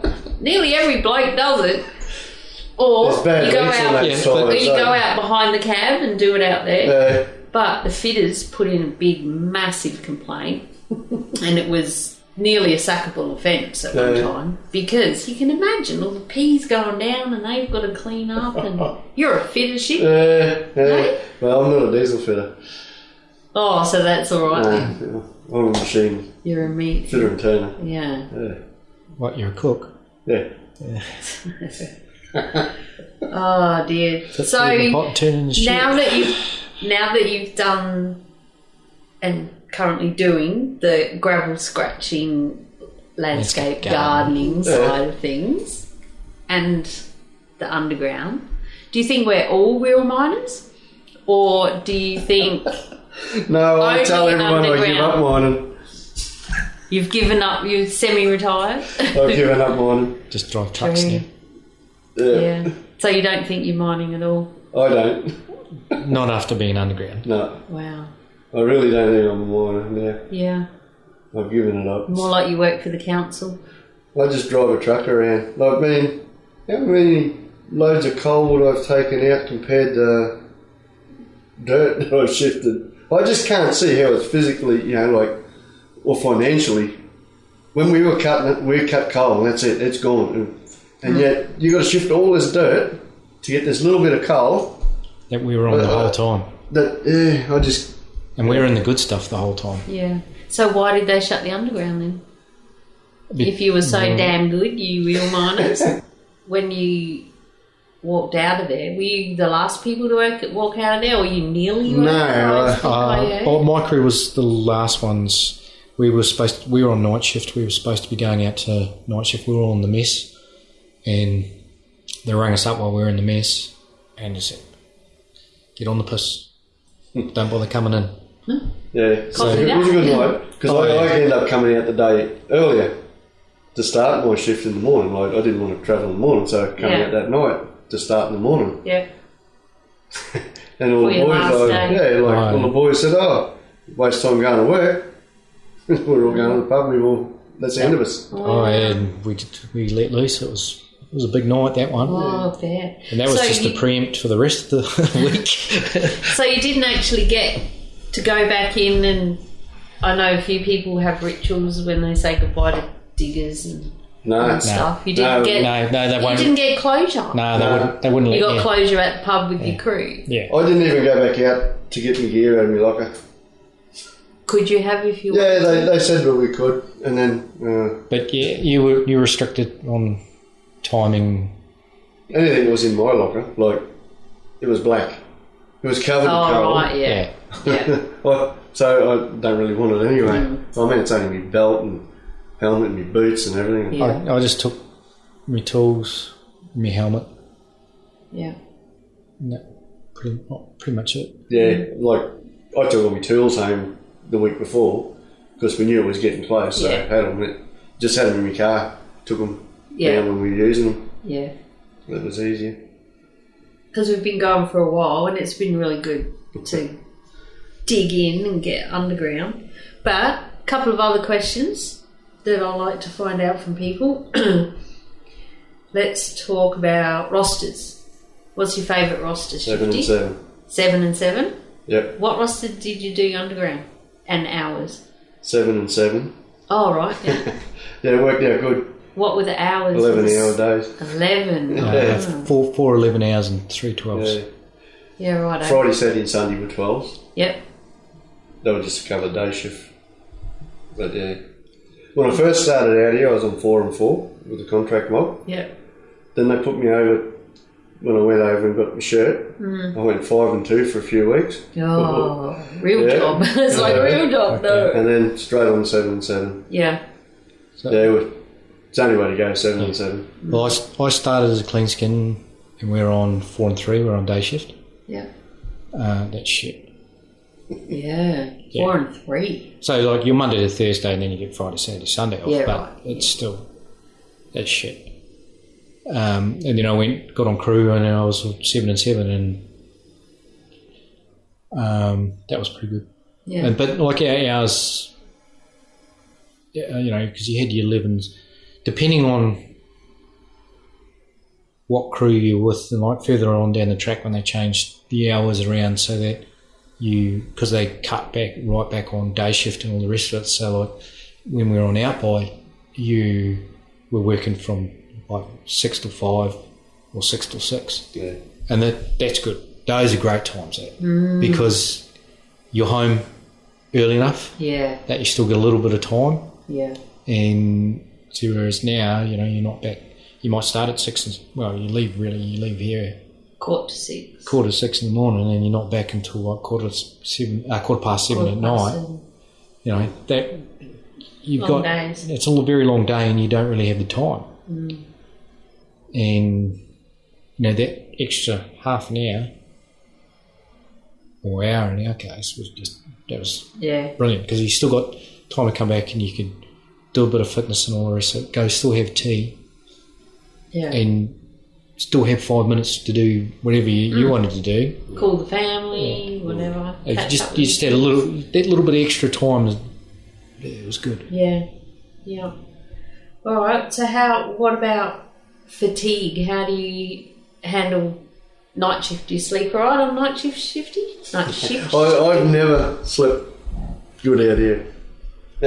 Not Yeah. even on day shift? No. No? Why? Because you're not at home? Yeah, because I'm not at home. It's just weird. Oh. Yeah, I was always hopeless. Like 4 hours sleep and that was it. Oh, Never true. wide awake again. Still now? Yeah. Yeah. But obviously you can hack it. Yeah. Yeah, Oh, I've been like doing it for you 11 used to. years. Yeah. Doing it for 11 years now. Yeah, right. But when I got home, it's totally different. You catch up. Oh, I catch up alright. Yeah. Crash. Yeah, right. But yeah. What about you, Sean? I actually sleep better on night shift. Better or night shift? Yeah. Yeah. But I don't, even with my sort of home life, I don't get a hell of a lot of sleep anyway, so yeah, it doesn't, I've sort of, and then my previous jobs was Sleep when you can. No roster there. sleep where you can. Standing up behind a tree and you can Yeah, well, I mean, even when you're asleep there, you were getting mortared and things like that, so yeah. you were never really asleep, sort of thing, I suppose, in a way. Yeah, it's a different. I tend to find I tend to sleep better on that night shift. I'm usually buggered on the last one, Yeah. and it can take me a couple of days to recover, but because I'm pretty much burning myself out, I suppose, towards the end. But then I'm fly out as well, so sort of that last one, you just, all you want to do is get home. So Yeah. and then you when you get home, you got kids and things like that, and you're trying to fit back into the routine. So Yeah. yeah. You feel like you're so hungover, I reckon. Yeah.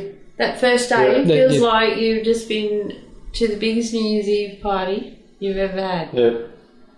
And some more than others. Some days, sometimes you can be like, I'm alright. And others will be Yeah. like, oh, You're right. no. Just wait, tell me when it's tomorrow, that next day. But and a lot of that, like even my previous job, I mean, we could spend up to 22 hours on the road, and it's all. And again, you're sitting in an armoured vehicle and things like that, but you're mentally stuffed, which is sort of what you get here, because you're in a vehicle, you're driving around, and with the amount of vehicle interaction and everything going on, you're not physically buggered, you're just mentally. Yeah. It just takes a while for you to unwind the old brain. Sometimes I know over the years I've not gone up for tea because I don't want to sit there and listen to all these people I've been listening to all day. I don't want to talk. I don't want to talk. I don't want to move dirt. I'm going home for a beer. Well, we used to have a thing where no one to talk work. If you started talking We work, had that. You've got You to get slapped skull. down. no, you wore a dust mask. Oh, And everyone's looking at him, well, you've got a dust mask on. Yeah, shut him up from talking. oh right. Yeah. When you're outside work, Yeah. having beers. Yeah. Yeah. You have to consciously think like, so what are you doing next break? Instead of, did you see what the kid did or whatever? You know, it's But really hard. Gossip can get really bad. but you find some of the people that don't really know how to talk to other people other than talk about work. Because That's right. That's all they bonded because over. that's all they're bonded to, and because they don't have a lot of, unlike the underground guys who are, like I said, in each other's pockets. So you know the guy inside out. Yeah. You know he's basically half the time he's down there, he's working together side by side. You're talking about family and stuff like that. Last year you want to be talking about fucking changing roles on a belt or something like that. Yeah. So you're talking shit about what you did when you're at home, what the kids are up to, who went fishing and what were you catching and all that sort of shit. Yeah. Whereas with these guys, because they don't spend all day talking to each other about other things, they only talk to each other on the radio about work. They come out and all they can do is talk work because they can't actually interact with each other. And then they're on the phones a lot anyway, Yeah. Well, everyone's on the phone going to work. on the bus. Yeah. Anyway, They're either playing games or on Yeah. Facebook. yeah. I don't take my phone. I don't. I leave mine in my room. It's I do. I do so much digital stuff. If it rains, I do. I does take my phone if it's raining. Yeah, no. Yeah, No, but I like to don't watch all the movies. have that interaction with people. It makes you talk. It's like the kids at a If party there's at home. no phones, And you to have look to around, talk. and they're all sitting there playing with their phones. What was it, a phone party? Like, Yeah. mm, One I was at, just- no phones. There were no phone. That was it. And but they had a phone in the crew huts, which was a good thing because you could ring anywhere in the world. It was a union thing. They got it in. If you're taking the mobile phones off us, we want to be able to ring our missus and that at crib. Yeah. So you could ring any time. But also, dispatch could ring the crib hut. Or anyone could ring the crib hut. Shit. But also, tell old mate he's already had his half an hour, go and get on that truck and like, is he there? No, I can't see him, Well, see, underground, But we you had could to ring talk. the control room, and then they could patch us through to your wife if you give them a phone number to ring, and they could patch it through that way. And it could come back the other way because you used to get it 'Cause they could ring because you. the guys on the opposite side, the dark side, they'd ring up when they're on the, they might be watching Origin or something like that. They're pissed off their trees, and they're ringing up. They know you're on night shift and you're down the hole. But they could ring straight to us. They ring straight to us, and true. they'd be smashed, and then they just And then did you used to do it to them? Not all. not as often. Not as often as they did, of course not. Little angels you are. I like to send people, mainly Baz, my stepdad, and he'll send me a picture. Him and Mum are out for lunch, eating prawns and beer, and I'm on day shift. Over the years, not so much now, but I'm like, oh, right. So I do it if he's at work. Yeah. I think we covered advice for newbies before.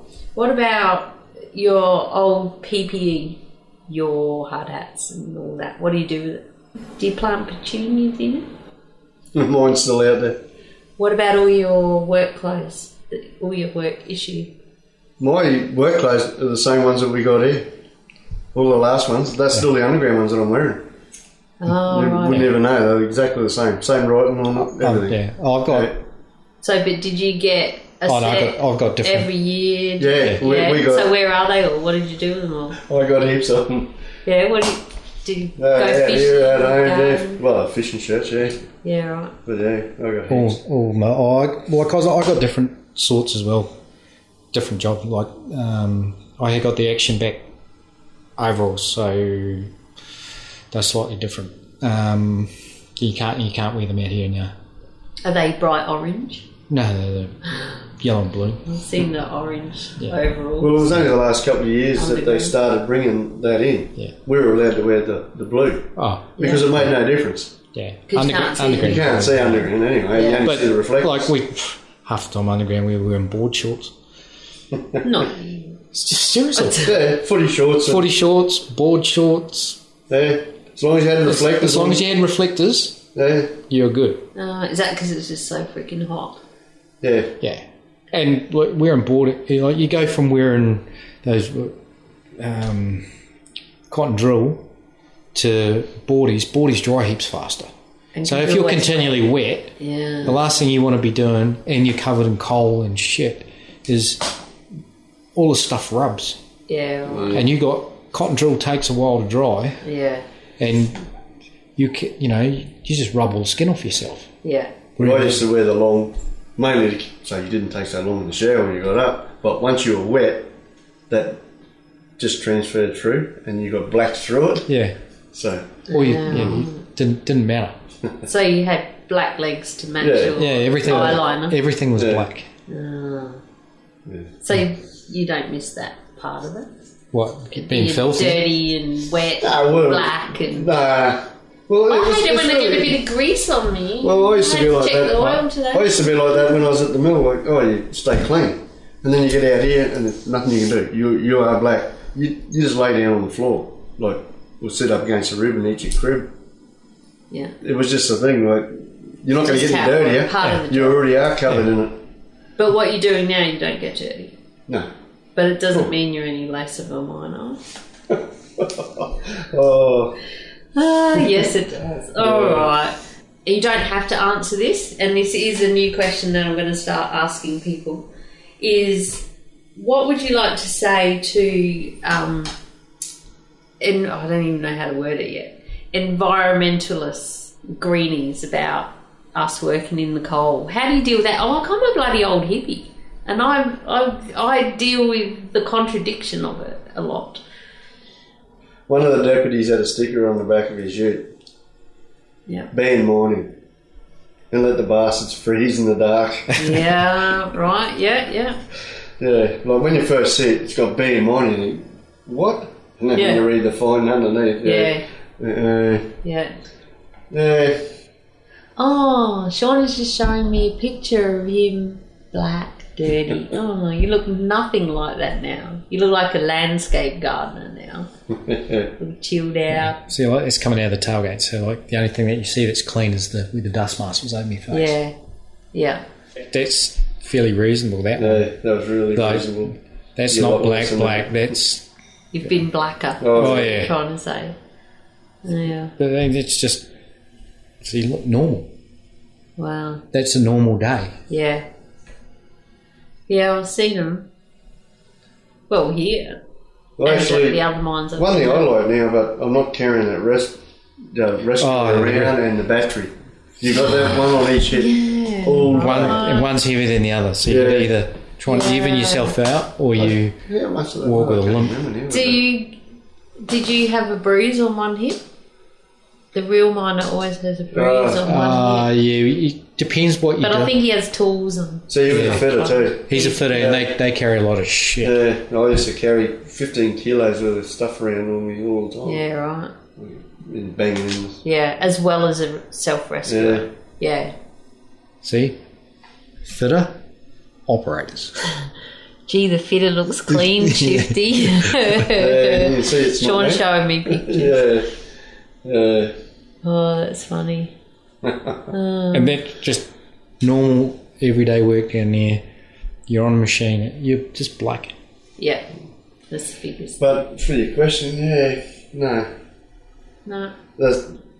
That's still the cheapest way, isn't it? The coal. I mean, all those wind farms they got there in South Australia when the wind's not blowing, they're buying coal. And what do they make them out of? Steel. Yeah. And how do they make steel? Yeah, they've got to... Need coke, so... It's a catch-22. It is. The only way, I mean, you know, it doesn't matter what you do, you're going to need steel. Yeah. At the minute. For now, that's right, and it's not to say it's forever. No. And they're always coming up with new things, and we all want the world to be a nice place for our kids and everything. But at the moment, it's how Well, it is. you've It's got to what we're get doing. something in place to replace it. Yeah. Now, you can work on as many conspiracy theories as you like to what's holding everything back. You might not be wrong, but, you know. I'm going to get a greenie on, I think, and interview them. That'd be interesting. That's why I'm starting to get a few opinions from people that are working in the mines. Like I don't know if you've seen them on Facebook. There's a few really cool infographics. It's about, I think there's one that's a mobile phone. And it says, it's not just coal mining, but it's all the resources that are needed to make that. Yeah. And cars and wind farms and this and that. And it's, you know, it makes the world go round. And I think a big part of it is trying to make it cleaner. So, speaking of that, what about the black lung disease thing? Have you guys been tested for that, or because you've worked underground for so long? Yeah. You have? Yeah, we had all x-rays before we all left there. But are they in a box somewhere, not tested, or? No, they're all tested. They were supposed to be tested. They were all tested. Yeah. Yeah. No, they were tested because they went through and there was a couple of guys that got pulled out. Yep. For further investigation. Yeah, And at different levels. But we're not- The black lung is, when they go through the testing process, it's 4 levels or something like that, I think. Yeah, okay. And like some of the guys were on like minor, hit one of the, the early levels, which is you may possibly have a problem. When it first came out, down the mess and all the gravel scratches down there are all sitting there saying, oh, use underground like with this black lung. But they didn't realise that open cut people in America are getting black lung while it's going out of fashion. Well, they are here too. And now you have a look out there, and when they dump that coal in the back of the truck, it's just a cloud of dust. And it's going everywhere. And you look at some of the dozer drivers who are down there cleaning off top coal. They look like, a couple of them, I think, my God, you look like you're underground. Mm. And there have been some open cut people that have been diagnosed. So all we can do is look after ourselves. Yeah. If the seals on your machine are buggered, report them, get them fixed and stuff. Yeah, but that's whether they do that too. But that's where we have to stand up for ourselves. Yeah. But it's a long-term thing as well, isn't it? Once you get it, you got it. That's it. Yeah, but is it something like not a one-off where the coal come in your truck, you're going to have it? Or is it... It all depends on whether you get that. It's whether you breathe in that little bit of silica. It's fine. And if you get that how your body reacts. Yeah. It's like your body, like we always had the dust testing. And you'd go down there and they'd go, all right, are you within certain levels? So how much of those certain levels are you getting? Yeah. Over how long a period of time? And they're saying, right, well, you're wearing this. This PPE, well, this PPE has a 99% chance of stopping it. Well, you still got 1%. Well, they say it's 99.4 or something stupid like that. There's still a percentage, regardless whether you're wearing PPE or not, that it fails. Yeah. There is no guarantee. And, and for some cases you won't know. No. It's like, like your asbestos. You're not going to know that until like 20 years down the track. Yeah. They had a mob come in to test us, putting the masks on, and then they were going to do a test on it to see how much leakage and everything was going past it and that. And like, some people, their face was just not suited to certain dust masks, and they were leaking like there wasn't a lot of them on. Oh, and what did they say about that? Well, then they had to get different masks and everything. Yeah. And then you've got, like, some masks are designed for certain things and not for others, and, So you got all sorts of issues that come along with it. Because, we got all the diesel particulates as well. So when you're in a loader underground, and a lot of the time you're having to go drive backwards everywhere. So all that diesel, you're driving through it the whole time. The whole time you're sucking in shitloads of diesel fumes. Yeah, that's a big thing. So you got diesel particulates all the time. Yeah. So, but that requires a different mask to the one that we wear while we were, going a lot of the dust stuff. And you don't want to be wearing the diesel particulate mask when you're in. Yeah, it's sort of weird. Once you're underground, everything down there is trying to get you. Like the electricity, it's real high voltage. All the pressures in all those chocks and everything is extra high pressure. It's higher than anything that's up here. And then you got all the dust and diesel and the roof's trying to fall in. The gas has got you. Like, so why do it? It's fun. you don't sort of think about it at the time like that. Well, good money. It's like no, we were on less than what you were. No. Seriously. We were. Yeah. What? No, it's like you go to... Less hours? If you go... No, you go to some of our other mines and they're on a much, much higher money. Yeah, our base rate was a lot lower than what yours were. We had to work on bonuses. Which you got? Which we... Not me, we didn't. No. Well, you wouldn't because you were slow. Back in the, when we were going for it, we were making big bonuses. Yeah. But yeah. But yeah, we were cutting big tons and going flat out. You were working. You went when they wanted it, they let you go, and when they didn't want it, they pulled you up with things. Push the switch. They pushing the buttons. Just going, no, we're down for maintenance. Yeah. We're pulling you up. Yeah. Because we had to get 80,000 tonne before you even got $1 You got dollar or anything. No, you didn't get anything like that. Well, no, you had to get over that. You had, what is it? For every tonne after that, you got like 0.00003 of a cent. Yeah, for every tonne over. You had to push it out. Right, yeah. But it would add up. When you're putting out 250,000 tonne or something for the Yeah. week, that's That adds up. Then it starts to add up. Yeah. And then in development, once you got past a certain amount of metres, then you're getting sort of like $1 a metre. Yeah. So when you went hard at it, you could get it. You had to get like over 400 metres for the week. So what is the pay rate now that you're getting? Is it less or more than what you were on at the end? Because you do more hours. We do more hours. We're getting more. Our base rate's higher. We are getting more money. Yeah. But you don't get your bonus. Or you get a yearly one maybe. Maybe. Yeah. Yeah.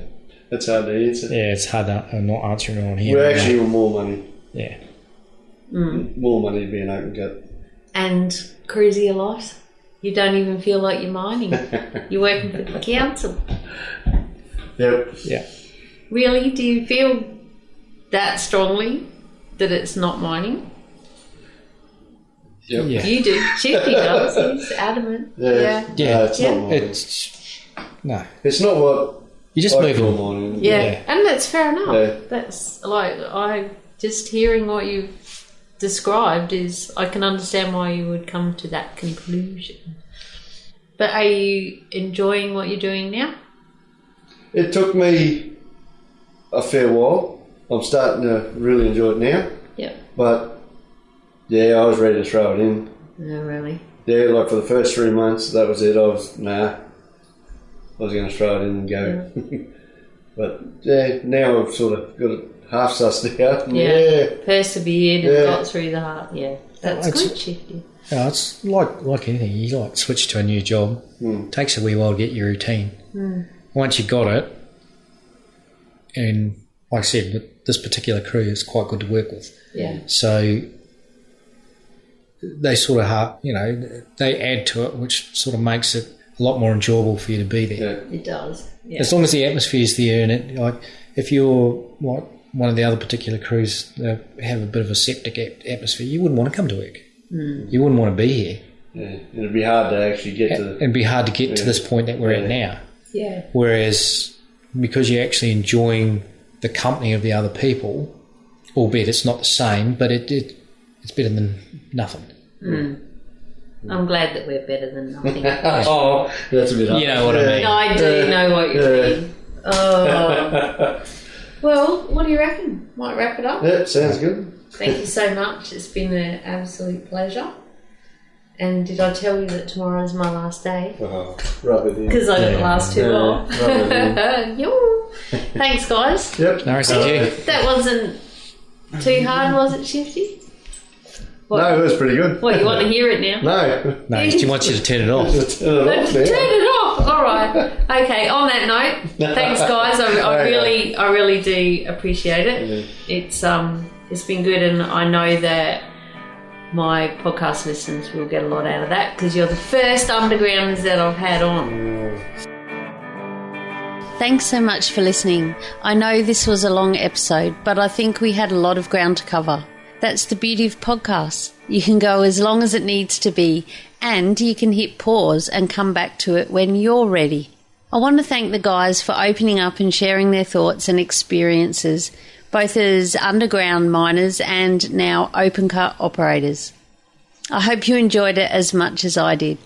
And on a side note, the real miner was listening in during the editing process and was agreeing wholeheartedly most of the time.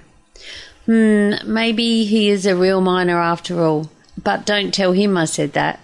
All the links we discussed in this episode can be found at madmumsy.com/beers32. That's Mad Mumsy with a Z or a Z, depending where you're from, and the number 32.